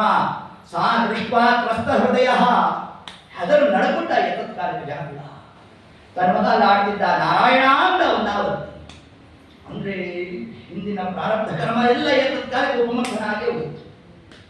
ಸಾಕ್ಷಾತ್ ಪರಮಾತ್ಮ ಚಿಂತೆ ಬಂದು ಹೋಯಿತು ಅವನಿಗೆ. ಇನ್ನೊಂದಾವತ್ತಿ ನಾರಾಯಣ ಅನ್ನಂತೆ ನೋಡಿ ಆಗ್ತಾರೆ. ಅಂದ್ರೆ ವಿಷ್ಣು ದೂತರು ಯತತ್ಕಾಲಕ್ಕೆ ಬಂದೇ ಶಂಖಚಕ್ರಧಾರಿಗಳಾಗಿ ಬಂದಿದ್ದಾರಂತೆ. ಯಮಪಾಶವನ್ನು ಹಾಕಿರಬೇಕು, ಆ ಪಾಶವನ್ನು ತುಂಡು ಮಾಡಿಬಿಡ್ಬೇಕು. ಯಮದೂತರು ನೋಡಿದ್ರು, ಇದುವರೆಗೂ ನಮ್ಮ ಪ್ರಾಜೆಕ್ಟ್ ಫೇಲ್ಯೂರ್ ಅಂತಾನೆ ಇರಲಿಲ್ಲ, ಯಾಕೆ ಹಿಂಗಾಗೋಯ್ತು ಅಂತಂದ್ರು. ಸ್ವಾಮಿ ನೀವ್ಯಾರು ಬಂದಿದ್ದೀರಿ, ನೀವ್ಯಾರು? ಈ ಒಂದು ಅತ್ಯಂತ ಪಾಪಿಷ್ಟ ಇದ್ದಾನೆ, ನಿಮ್ಮನ್ನು ನೋಡಿದ್ರೆ ಒಳ್ಳೆಯ ಸಂಲಕ್ಷಣ ಭರಿತರಾಗಿದ್ದೀರಿ, ನಿಮ್ಮಂತವ್ರು ಬರುವಂತ ಸ್ಥಳ ಅಂತ ಇದ್ರು. ವಿಷ್ಣುದೂತರಂದ್ರು, ಹೆಚ್ಚು ನಿನ್ನ ಪ್ರೇಮ ಮಾತ್ರ ಜಿಜ್ಞಾಸ ಮಾಡಿ ಸಮಯ ಇಲ್ವೋ ನಮಗೆ? ಆದ ಏನಂದ? ನಾರಾಯಣ ಅಂದ. ಅದಕ್ಕಾಗಿ ಬಂದ್ವಿ. ಇದು ನಿಮ್ಮ ಬುದ್ಧಿಗೆ ಏನು ಹೇಳಿ? ಒಂದು ನಾರಾಯಣ ಅಂತ ಕರೆದು ನೋಡ್ರಿ, ಅಲ್ಲಿ ಹುಡುಗ ಆಡ್ತಾ ಇದ್ದಾನಲ್ಲ, ಆ ಹೆಸರು ಹೇಳಿದ್ದು. ಏನಾದ್ರು ಆಗ್ಲು ಒಂದಾವರ್ತಿ ಪರಮಾತ್ಮನ ನಾಮಸ್ಮರಣೆ ನಮ್ಮ ಬಾಯಿಂದ ಬಂದಿದೆ ಅಂತಂದ್ರೆ ಯಜ್ಜಿಹ್ವಾಗ್ರೇ ನಾಮ ತುಭ್ಯಂ ಶಪಚೋಪಿ ಗರಿಯಾನ್. ದೇವಹೂತಿ ಮಾತನ್ನು ತಿಳಿಸಿದ್ದಾಳೆ. ಶುಭಚನಾಗಿರ್ಲಿ, ಚಂಡಾಲನಾಗಿರ್ಲಿ, ಮ್ಲೇಂಛನಾಗಿರ್ಲಿ, ಯಾರ ನಾಲಿಗೆಯಲ್ಲಿ ಹರಿನಾಮ ಸ್ಮರಣೆ ಇದೆಯೋ ಅವನೇ ಶ್ರೇಷ್ಠ ಅಂತ ಹೇಳೋದಪ್ಪ ಶಾಸ್ತ್ರ. ನಾವು ಹೆಚ್ಚು ವ್ಯಾಖ್ಯಾನ ಮಾಡೋಲ್ಲ. ಹೋಗಿ ಯಮಧರ್ಮರಾಜನ ಕೇಳ್ರಿ ಅಂತಂದು ಯಮದೂತರು ಹೋದ್ರು. ಸ್ವಾಮಿ ಯಾವ ಶಾಸಕರು ನೋಡ್ರಿ, ಇವತ್ತಿಂತಹ ಕಾರ್ಯ ಆಗೋಯ್ತು. ನಾವು ಪಾಶ ಹಾಕುವುದು, ವಿಷ್ಣುದೂತರು ಬಂದದನ್ನು ಹಿಡಿಯೋದು, ಅಧ್ಯಾತ್ಮ ಪಾಪಿಷ್ಟ ಆತ. ಹಿಂಗಿರುವ ಕಾಲಕ್ಕೆ ಅವನಿಗೆ ಹೆಂಗೆ ವಿಷ್ಣು ಲೋಕ ಪ್ರಾಪ್ತಿ ಆಗುತ್ತೆ? ಇದರ ಬಗ್ಗೆ ಸ್ವಲ್ಪ ವ್ಯಾಖ್ಯಾನ ಮಾಡಲಿ. ಆಗ ಯಮಧರ್ಮರಾಜ ಉಳಿದಂತ ಎಲ್ಲಾ ದೂತರನ್ನು ಕರೆಸ್ಬಿಟ್ಟ. ಒಬ್ಬೊಬ್ಬರಿಗೆ ಒಂದೊಂದ್ಸತಿ ಪಾಠ ಮಾಡ್ತಿದ್ರು, ಆಗೋಲ್ಲ. ಎಲ್ಲರೂ ಕೂರಿಸ್ಕೊಂಡು ಆ ಕಾಲಕ್ಕೆ ಆನಂದ ನೋಡಿ. ಧರ್ಮ ಅಂದ್ರೆ ಯಾವುದು ಧರ್ಮ ಅಂತ ನನ್ನ ಪ್ರಶ್ನೆ ಮಾಡ್ತಿರಲ್ಲ. ವೇದ ಪ್ರಣಹಿತೋ ಧರ್ಮ, ವೇದಾದಿಗಳು ತಿಳಿಸಿರ್ತಕ್ಕಂಥಕ್ಕೆ ಅದಕ್ಕೆ ಅನುಗುಣವಾಗಿ ಯಾರು ಕಾರ್ಯವನ್ನು ಮಾಡ್ತಾರೋ ಅದು ಧರ್ಮ. ಅದಕ್ಕೆ ವಿರುದ್ಧವಾಗಿ ಮಾಡಿರ್ತಕ್ಕಂಥದ್ದೆಲ್ಲ ಅಧರ್ಮ. ಅಧರ್ಮ ಅಂತ ಅಷ್ಟು ಮಾತ್ರ ಅಲ್ಲಪ್ಪ, ಮತ್ತೊಂದು ಮಾತು, ಜಿಹ್ವಾನವಕ್ತಿ ಭಗವದ್ಗುಣ ನಾಮಧೇಯಂ. ಮೊದಲಿಗೆ ಒಂದು ಕಂಡೀಷನ್ ಯಮಧರ್ಮರಾಜ, ಯಾರನ್ನು ಕರ್ಕೊಂಡ್ಬರ್ಬೇಕು ನೀವು ಅಂತಂದ್ರೆ ಜಿಹ್ವಾ ನಾವಕ್ತಿ ಭಗವದ್ಗುಣ ನಾಮಧೇಯ. ಯಾರು ತಮ್ಮ ಜೀವಿತ ಕಾಲದಲ್ಲಿ ಒಂದಾವರ್ತಿಯೂ ಕೂಡ ಹರಿನಾಮ ಸ್ಮರಣೆ ಮಾಡಿರೋಲ್ಲ ಅಂತವ್ರು ಕರ್ಕೊಂಡ್ಬಂದು ಅಂತ. ಸರಿ ಸ್ವಾಮಿ, ಅಕಸ್ಮಾತ್ ಆಗಿ ಅವನ ಮಾತು ಬರೋಲ್ಲ ಅಂದ್ರೆ ಏನ್ ಮಾಡಿದ್ರು? ಇವೇನೋ ಅವನಿಗೆ ನಾಲ್ಗೆ ಗೆಲ್ಗೆ ಇದೆ ಅಂತವ್ರಾದ್ರೆ ನಾರಾಯಣೇತಿ ಮಂತ್ರೋಸ್ತಿ ವಾಗಸ್ತಿ ವಶವರ್ತಿನಿ ಹಿಂಗಲ್ಲ ಆದ್ರೆ ಪರವಾಗಿಲ್ಲ. ಮನುಷ್ಯ ಜನ್ಮ ಬಂದಿದೆ, ನಾಲಿಗೆ ಇದೆ, ನಾಲಿಗೆ ಇರೋ ಕಾಲಕ್ಕೆ ನಾರಾಯಣ ಅಂತಂದು ಇದೇ ಒಂದು ಆಸ್ತ್ರ ಇದೆ. ಯಾವ ದೇವನಮ್ಮ ನರ ಜನ್ಮ ಬಂದಾಗ ನಾಲಿಗೆ ಇರುವಾಗ ನಾರಾಯಣ ಎನ್ನಬಾರದೆ ಇದೆ. ಭಾಗವತ ಷಷ್ಠ ಸ್ಕಂದದ ವಿಷಯ ತಗೊಂಡ್ರು. ಸರಿಯಪ್ಪ, ನಾವು ನಾಲಿಗೆಯಿಂದ ಹಾಗೇನ್ ಮಾಡಬೇಕು ಅಂತಂದ್ರೆ ಆಗ ತಿಳಿಸ್ತಾ ಇದ್ದಾರೆ, ಸ್ಮರಣ ಮನಸ್ಸಿನಲ್ಲಿ ಹರಿನಾಮ ಸ್ಮರಣೆ ಮಾಡಲಿಕ್ಕೆ ಏನು ಬಾಧಕ ಇರುವಲ್ಲೋ, ಮನಸ್ಸಿನಲ್ಲಿ ನಾರಾಯಣ ಅಂತ ಅನ್ಬೋದಲ್ಲ, ಹಂಗಂದ್ರು ಅಂತವ್ರು ಕರ್ಕೊಂಡ್ಬರ್ಬೇಡಿ ಅಂತ. ಇನ್ನೊಬ್ಬ ದೂತ ಎದ್ದು ನಿಂತ್ಕೊಂಡ, ಅವನ ಮನಸ್ಸೇ ಇಲ್ಲ ಅಂದ್ರೆ ಏನ್ ಮಾಡಬೇಕು ಅಂತ. ಅಲ್ರಿ, ಮನಸ್ಸೇ ಇಲ್ಲ ಅನ್ನೋದಕ್ಕೆ ಎಲ್ಲಾರು ಇದು ಸಾಧ್ಯ ಇದೆಯಾ? ಸಾಧ್ಯ ಇದೆ ಅಂತ. ಯಾಕೆ? ಉನ್ಮತ್ತ ಪ್ರಮತ್ತ ಹುಚ್ಚನಾಗಿದ್ದ ಅಂದ್ರೆ ಏನ್ ಮಾಡಬೇಕು? ಏತತ್ ಕಾಲಕ್ಕೆ ಅವನ ಬಂಧು ಬಾಂಧವರು ನೋಡ್ರಿ, ಅದಕ್ಕೆ ಬಂಧು ಬಾಂಧವರು ಅಂತ ಯಾಕನ್ನೋದು, ನಮ್ಮಿಂದ ಸಾಧನ ವಿಶೇಷ ನಡೆಸ್ಬೇಕಂತ. ಅದರಂತೆ ಅವನ ಅಣ್ಣ ತಮ್ಮಂದ್ರು, ಅಕ್ಕ ತಂಗಿಯರು, ಅಪ್ಪನೋ ಅಮ್ಮನೋ ಅಜ್ಜಿನೋ ತಾತನೋ ಯಾರಿರ್ತಾರೋ ಅಂಥವನನ್ನ ಬಲವಂತವಾಗಿ ಕರ್ಕೊಂಡ್ಬಂದು ಚೇತಶ್ಚನ ಸ್ಮರತಿ ಚರಣಾರವಿಂದಂ ಕೃಷ್ಣಾಯ ನೋ ನಮತಿ ಯಚ್ಚರ ಏಕದಾಕಿವಾ. ಒಂದಾವರ್ತಿಯೂ ಕೂಡ ಆ ಜೀವನನ್ನ ಕರ್ಕೊಂಡ್ಬಂದು ಆ ನಮಸ್ಕಾರ ಮಾಡಿಸಿಲ್ಲ ಅಂತ ಕರ್ಕೊಂಡ್ಬಂದ್ವಿ. ಆದರೆ ಅವನು ಬಂಧು ಬಾಂಧವರು ದೇವರ ಮನೆ ಕರ್ಕೊಂಡ್ಬಂದು ಬಲವಂತವಾಗಿ ಅವನಿಂದ ಕೈ ಮುಗಿಸೋದು, ನಮಸ್ಕಾರ ಮಾಡಿಸೋದು, ಇಂತಹ ಕಾರ್ಯ ಆಗಿದ್ರೂ ಕೂಡ ಕರ್ಕೊಂಡ್ಬರ್ಬೇಡಿ ಅಂತ. ಎಷ್ಟು ಪರಮಾತ್ಮನ ಆ ಒಂದು ಅನುಗ್ರಹವನ್ನ ಅಲ್ಲಿ ಯಮಧರ್ಮರಾಜ ತಾನು ತಿಳಿಸ್ತಾ ಇದ್ದಾನೆ. ಹೀಗೆ ಆ ಕ್ರಮದಿಂದಾಗಿ ಅಂತಹ ಪರಮಾತ್ಮನ ನಾಮಸ್ಮರಣೆಯ ಮಹಿಮೆ ಇಷ್ಟೊತ್ತಿಗೆ ಅಜಾಮಿಳ ಎಲ್ಲ ಕೇಳ್ತಾ ಇದ್ದ. ಕೇಳುವ ಕಾಲಕ್ಕೆಲ್ಲ ಸ್ವಪ್ನಾವಸ್ಥೆಯಲ್ಲಿ ಆಗ್ತಾ ಇತ್ತು. ಮನಸ್ಸಿನಲ್ಲಿ ಪಶ್ಚಾತ್ತಾಪಪಟ್ಟ, ಅಲ್ಲ ಎಂತಹ ಕೃತ್ಯ ಆಗೋಯ್ತು ನನ್ನಿಂದ. ಸುಮ್ಮನೆ ಒಂದಾವರ್ತಿ ದೇವರನ್ನ ನಾರಾಯಣ ಕರೆದ್ರೇನೆ ಇಂತಹ ಘೋರವಾದ ನರಕದಿಂದ ಪರಮಾತ್ಮ ನಮ್ಮನ್ನು ಉದ್ಧಾರ ಮಾಡುತ್ತ, ಇದೇ ನಾವೇನಾದರೂ ಇಂತಹ ಪರಮಾತ್ಮನನ್ನ ಇಡೀ ಜೀವನ ಪೂರ್ತಿ ಸ್ಮರಣೆ ಮಾಡಿಬಿಟ್ಟಿದ್ದರೆ ಇನ್ನೆಷ್ಟು ನಮಗೆ ದೇವರ ಅನುಗ್ರಹ ಆಗ್ಬೋದು ಅಂತ ಮನಸ್ಸಿನಲ್ಲಿ ಆಲೋಚನೆಯನ್ನು ಮಾಡ್ತಾ ಇದ್ದ. ಏತತ್ ಕಾಲಕ್ಕೆ ಅವನಿಗೆ ಮೋಕ್ಷಾರಿಗಳಲ್ಲ. ಪುನಃ ಗಂಗಾ ತೀರಕ್ಕೆ ಹೋದ. 3 ವರ್ಷಗಳ ಕಾಲ ತಾನು ಸಾಧನೆಯನ್ನು ಮಾಡಿದ. ಏತತ್ ಕಾಲಕ್ಕೆ ಪುಷ್ಪವಿಮಾನ ಬರಬೇಕು, ಅದನ್ನು ಕರ್ಕೊಂಡು ಹೊರಡಬೇಕು. ಇಷ್ಟೆಲ್ಲ ಆದದ್ದು ಯಾವುದರಿಂದ? ಹರಿನಾಮ ಸ್ಮರಣೆಯಿಂದ. ಇಷ್ಟ ಅಂಶವನ್ನು ಹೇಳ್ತಾ ಹೀಗೆ ಪರಮಾತ್ಮನ ಈ ಒಂದು ನಾಮಸ್ಮರಣೆಗೆ ಇಷ್ಟು ಮಹಿಮಾ ಇದೆ ಅಂತಂದ್ರೆ, ಇನ್ನು ಅವನ ನಾಮಗಳನ್ನೇ ನಾವು ಕವಚವನ್ನಾಗಿ ತೊಟ್ಟುಬಿಟ್ರೆ ಯಾವುದು? ನಾರಾಯಣ ವರ್ಮ. ವರ್ಮ ಅಂದ್ರೆ ಕವಚ, ಹೌದು. ಆ ನಾರಾಯಣ ವರ್ಮದ ಮಹಿಮಾ ಏನು ಅಂತಂದ್ರೆ, ಕೌಶಿಕ ಮುನಿಗಳು ತಾವು ಅಸ್ಥಿಗತವಾಗಿ ಧಾರಣೆ ಮಾಡಿಬಿಟ್ಟಿದ್ರಂತೆ. ನಾರಾಯಣ ವರ್ಮ, ನಾರಾಯಣ ವರ್ಮ ಏನಿದೆ ಅದರಲ್ಲಿ? ಯಾವ ಯಾವ ಕಾಲಕ್ಕೆ ಪರಮಾತ್ಮನ ಯಾವ ಯಾವ ರೂಪಗಳನ್ನು ನಾವು ಧ್ಯಾನ ಮಾಡಬೇಕು ಅದನ್ನೇ ತಿಳಿಸಿರ್ತಕ್ಕಂಥದ್ದೇ ನಾರಾಯಣ ವರ್ಮ. ಇದನ್ನೇ ವಿಷ್ಣುರೂಪಾಚಾರ್ಯರು ಇಂದ್ರದೇವರ ಉಪದೇಶವನ್ನು ಮಾಡುವುದು. ವಿಷ್ಣುರೂಪಾಚಾರ್ಯ ಯಾಕೆ ಬಂದರು, ಬೃಹಸ್ಪತ್ಯಾಚಾರ್ಯ ಯಾಕೆ ಬರಲಿಲ್ಲ ಅಂತಂದ್ರೆ ಅಗೌರವವನ್ನು ಸೂಚನೆ ಮಾಡುತ್ತ. ಅಯ್ಯೋ, ಆಚಾರ ತಾನೇ ಮೊದಲನೇ ದಿವಸ 2 ದಿವಸ ಆದ್ರೆ ಚಂದ, ಪ್ರತಿನಿತ್ಯ ಆಚಾರ ಬರ್ತಾ ಇದ್ರೆ ಬರ್ತಾರೆ, ಅವ್ರ ಪಾಡಿದವ್ರು ಕೂತ್ಕೊಂತಾರೆ. ಈ ಪ್ರವೃತ್ತಿ ಯಾರು ಬಂದಂತೆ? ಇಂದ್ರದೇವರು ಬಂದಂತೆ. ಆಗ ಬೃಹಸ್ಪತಿ ಆಚಾರ ಅಂದರು, ಎಲ್ಲಿ ಆದರಾಳಿರೋಲ್ಲ, ಸರ್ವಥಾ ಇರಬಾರದು, ಹೊರಟೆ ಬಿಟ್ಟು ಋಷಿಗಳೆಲ್ಲ ಅಂದರು, ಹೀಗಾಗಲು ಇಂದ್ರ ಯಾರು ಬ್ರಾಹ್ಮಣರು ಇರ್ಬೇಕಪ್ಪ, ಹೋಮ ಹವನಾದಿಗಳಾಗಿಲ್ಲ ಅಂದ್ರೆ ದುರ್ಮದ ಆಗ್ತಿರೋ. ಬ್ರಹ್ಮದೇವರ ಹತ್ರ ಹೋದ್ರು. ಬ್ರಹ್ಮದೇವರನ್ನು ಹೋಗಿ ಅವರ ಪ್ರಾರ್ಥನೆ ಮಾಡಿ ಹೋಗಿದ್ರೆ ಅದೃಶ್ಯರಾಗ್ಬಿಟ್ರೆ ಬೃಹಸ್ಪತಿ ಆಚಾರ್ಯ. ಇಂದ್ರಾಣಿ ಮುಖ ನೋಡೋದು ಅಂದ್ಬಿಟ್ರ. ಸರಿ, ಪುನಃ ಬ್ರಹ್ಮದೇವರ ಹತ್ರ ಹೋದ್ರು. ಬ್ರಹ್ಮದೇವರನ್ನು ವಿಷ್ಣುರೂಪಾಚಾರ ಅಂತ ಹೇಳಿದ್ರು. ಆ ವಿಷ್ಣುರೂಪಾಚಾರ ಅಂದ್ರು, ನೋಡ್ರಿ ದುರ್ಮತಿ ಪೌರೋಹಿತ್ಯ ನಾ ಮಾಡುವಲ್ಲ ಒಲ್ಲೆ ಅಂದರು. ಬುದ್ಧಿ ಪಲ್ಲಟ ಆಗುತ್ತೆ. ಪೌರೋಹಿತ್ಯ ಅತ್ಯಂತ ತೀಕ್ಷ್ಣ ಅಂತ. ಇಲ್ಲ ಸ್ವಾಮಿ ಮಾಡಬೇಕು ಅಂತ ಹೇಳ್ತಾ ಆ ಉಪದೇಶ ಮಾಡಿದ್ದೆ. ನಾರಾಯಣ ವರ್ಮ ಎಷ್ಟು ಮಹಿಮಾ ಅದಕ್ಕೆ. ಕೌಶಿಕ ಮುನಿಗಳು ಅವರು ಅಸ್ಥಿಗತ ಧಾರಣೆ ಮಾಡಿರಬೇಕು. ದೇಹವನ್ನ ತಾವು ಅದ್ಯಾಪಿ ಅಲ್ಲಿಂದ ಹೊರಟುಬಿಟ್ಟಿದ್ದಾರೆ. ತೇಜು ರೂಪದಿಂದ ಹೊರಟರು. ಆ ದೇಹ ಮಾತ್ರ ಬಿದ್ದಿರಬೇಕು. ಅಸ್ಥಿಗತವಾದ ಶರೀರ, ಎಲುಬುಗಳು ಮಾತ್ರ ಇರಬೇಕು. ಆ ಕಾಲಕ್ಕೆ ಗಂಧರ್ವ ತಾನು ಬರುವ ಕಾಲಕ್ಕೆ ಪತನ ಆಯಿತಂತೆ ನೋಡಿ. ಆ ದೇಹವನ್ನು ದಾಟತಕ್ಕಂತಹ ಸಾಮರ್ಥ್ಯ ನಾರಾಯಣ ವರ್ಮವನ್ನು ಧಾರಣೆ ಮಾಡಿರ್ತಕ್ಕಂಥವರು ಆಗಲಿಲ್ಲ ಅಂತ ತಿಳಿಸಿದ್ರು. ಇಷ್ಟು ಮಹಿಮಾ ಇದನ್ನೆಲ್ಲ ತಾವು ಹೇಳ್ತಾ ಮುಂದೆ ವಿಶ್ವರೂಪಾಚಾರ್ಯರು ತಮ್ಮ ತಾಯಿ ಮಾತಿಗೆ ಅನುಗುಣವಾಗಿ ದೈತ್ಯರು ಆಹುತಿಯನ್ನು ಕೊಡಬೇಕು. ಕೊಟ್ಟಾಗ 3 ತಲೆ ಇತ್ತು ಕತ್ತರಿಸಿದ್ರು. ಬ್ರಹ್ಮಕ್ಕೆ ದುಷ್ಕಂತರು ಬಂದಂತಹ ಕಾಲಕ್ಕೆ ಆಗ ತಾವು ಮನಸ್ಸಿನ ಚಿಂತನಾದಿಗಳನ್ನು ನಡೆಸಿದ್ರು. ಇದಕ್ಕೆ ಏನ್ ಮಾಡಬೇಕು ಅಂತ ಹೇಳಿದಾಗ ಬ್ರಹ್ಮತ್ಯಾದಿಗಳನ್ನೆಲ್ಲ 4 ಮಂದಿಯಲ್ಲಿ ಹಚ್ಚಿರ್ತಕ್ಕಂಥದ್ದು ಇದೆಲ್ಲ ನಮಗೆ ಗೊತ್ತಿದೆ. ಒಂದಾಗಿ ಗಿಡಮರಗಳಲ್ಲಿ, ನದಿಯಲ್ಲಿ, ಸ್ತ್ರೀಯರಲ್ಲಿ ಹೀಗೆ ಕೊಟ್ಟಿರ್ತಕ್ಕಂತಹ ಆ ಒಂದು ಕ್ರಮ ಇಷ್ಟೆಲ್ಲ ಆ ಒಂದು ಕಾರ್ಯ ನಡೀತು. ಮುಂದೆ ಆ ರುದ್ರಾಸುರನನ್ನ ತಾನಲ್ಲಿ ಹುಟ್ಟುಬಿಟ್ಟಿದ್ದಾನೆ. ಸ್ಪಷ್ಟರು ಅಂತ ಯಾರು? ನಮ್ಮ ವಿಶ್ವರೂಪಾಚಾರ್ಯ ತಂದೆ. ಆ ಇಂದ್ರದೇವರನ್ನ ಕೊಲ್ಲಲ್ಪಟ್ಟಂತಹ ಮಗ ಅಂತ ಮಾಡಿದ್ರು. ಆದರೆ ಮಂತ್ರ ವ್ಯತ್ಯಾಸ ಆಯಿತು. ಇಂದ್ರದೇವರಿಂದ ಕೊಲ್ಲಲ್ಪಡ್ತಕ್ಕಂತಹ ಮಗ ಅಂತ ಅನಿಷ್ಠನಾಗಿದ್ದಾನೆ. ಆದರೂ ಕೂಡ ಒಳ್ಳೆ ಬಲಿಷ್ಠನಾಗಿದ್ದ. ಅವನು ಸಂಹಾರ ಮಾಡಬೇಕು ಅಂತಂದ್ರೆ ಅದಕ್ಕೆ ವಜ್ರಾಯುಧವಂತ ನಾವು ಧಾರಣೆ ಮಾಡಬೇಕು ಅಂತ ಆಯಿತು. ದದೀಚಿ ಋಷಿಗಳ ಬಳಿಗೆ ಹೋದಾಗ ಅವರ ಎಲಬೆ ಇಂದ್ರದೇವರ ವಜ್ರಾಯುಧ. ಅಂದ್ರೆ ಏನರ್ಥ? ಎಲಬನ್ನು ಮುಟ್ಟಿದ್ರೆ ಮೈಲಿಗೆ. ಇಂದ್ರದೇವರು ಏನ್ ಮಾಡಿದ್ರು? ಕೈಲೇ ಹಿಡ್ಕೊಂಡ್ಬಿಟ್ರು. ಅಂದ್ರೆ ಏನ್ ಕಥಾ? ಪ್ರತಿನಿತ್ಯ ಉಪಕರ್ಮ ದಿವಸ ಒಂದು ಮೂಟೆ ಯಜ್ಞೋಪವೀತ ಇಟ್ಬಿಟ್ಟಿರ್ಬೇಕು ಪೂಜೆ ಮಾಡಿಸಿ. ಯಾವ್ಯಾವ ಧಾರಣೆ ಮಾಡ್ತಾರೋ ಜನವಾರ ಬದಲಾಯಿಸ್ತಾ ಇರ್ಬೇಕು. ಹಂಗಾಯ್ತಾ?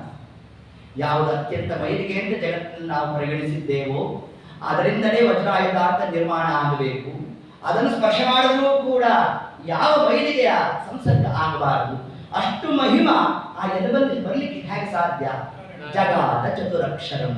ಆ ಪರಮಾತ್ಮನ ನಾಮವನ್ನ ಯಾರು ಧಾರಣೆ ಮಾಡುತ್ತಾರೋ ಅಲ್ಲಿ ಯಾವ ವಿಧವಾದಂತಹ ಮೈಲಿಗೆಗೆ ಅವಕಾಶ ಇಲ್ಲ. ಇದೇ ನಾರಾಯಣ ವರ್ಮದ ಮಹಿಮೆಯನ್ನೇ ನಮಗೆ ತಿಳಿಸಿರ್ತಕ್ಕಂಥದ್ದು. ಇಂತಹ ನಾರಾಯಣ ವರ್ಮ ಅದನ್ನು ನಾವು ಸದಾ ಕಾಲ ಚಿಂತನ ನಡೆಸಬೇಕು.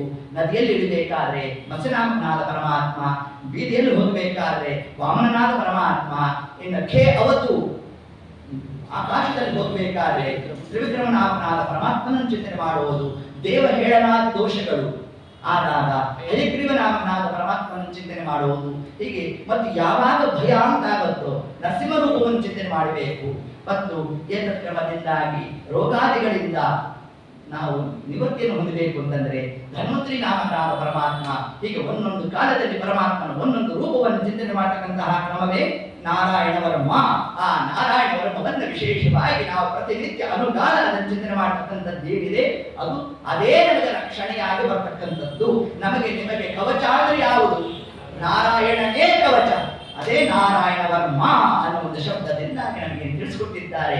ಹೀಗೆ ಇಷ್ಟು ಅಂಶವನ್ನು ಹೇಳ್ತಾ ಇಷ್ಟು ಪರಮಾತ್ಮನ ನಾಮದ ಮಹಿಮೆಯನ್ನು ಹೇಳಿದ್ರೆ ಶುಕಾಚಾರ್ಯರು ಯಾರು ನಮ್ಮ ಪರೀಕ್ಷಿತ್ ಮಹಾರಾಜ ಶುಕಾಚಾರ್ಯ ಪ್ರಶ್ನೆ ಮಾಡಿ ನನಗೆ ಇನ್ನೂ ಸ್ವಲ್ಪ ಸಂಶಯ ಇದೆ. ಏನು ಸಂಶಯ? ಪರಮಾತ್ಮನಲ್ಲಿ ವೈಷಮ್ಯ ದೋಷ ಕಾಣಿಸ್ತಾ ಇದೆಯಲ್ಲ ಅಂತಂದ್ರೆ ಅದಕ್ಕೆ ಅಂದ್ರು ನಾಳೆ ದಿವಸ ಹರಿದಿವಸ ಯಾರು ಬರೋರಿದ್ದಾರೆ? ನರಹರಿಯಾದ ಪರಮಾತ್ಮ ಬರ್ತಾನೆ. ಆದ್ರಿಂದ ನಾಳೆ ದಿವಸ ನರಸಿಂಹಾವತಾರದ ಒಂದು ಚಿಂತನ ಮಂತ್ರಾಲಯವನ್ನು ನಡೆಸೋಣ ಅಂತ ಹೇಳ್ತಾ ಸರ್ವಂ ಶ್ರೀ ಕೃಷ್ಣಾರ್ಪಣಮಸ್ತು. ಹರಿಯೇ ನಮಃ.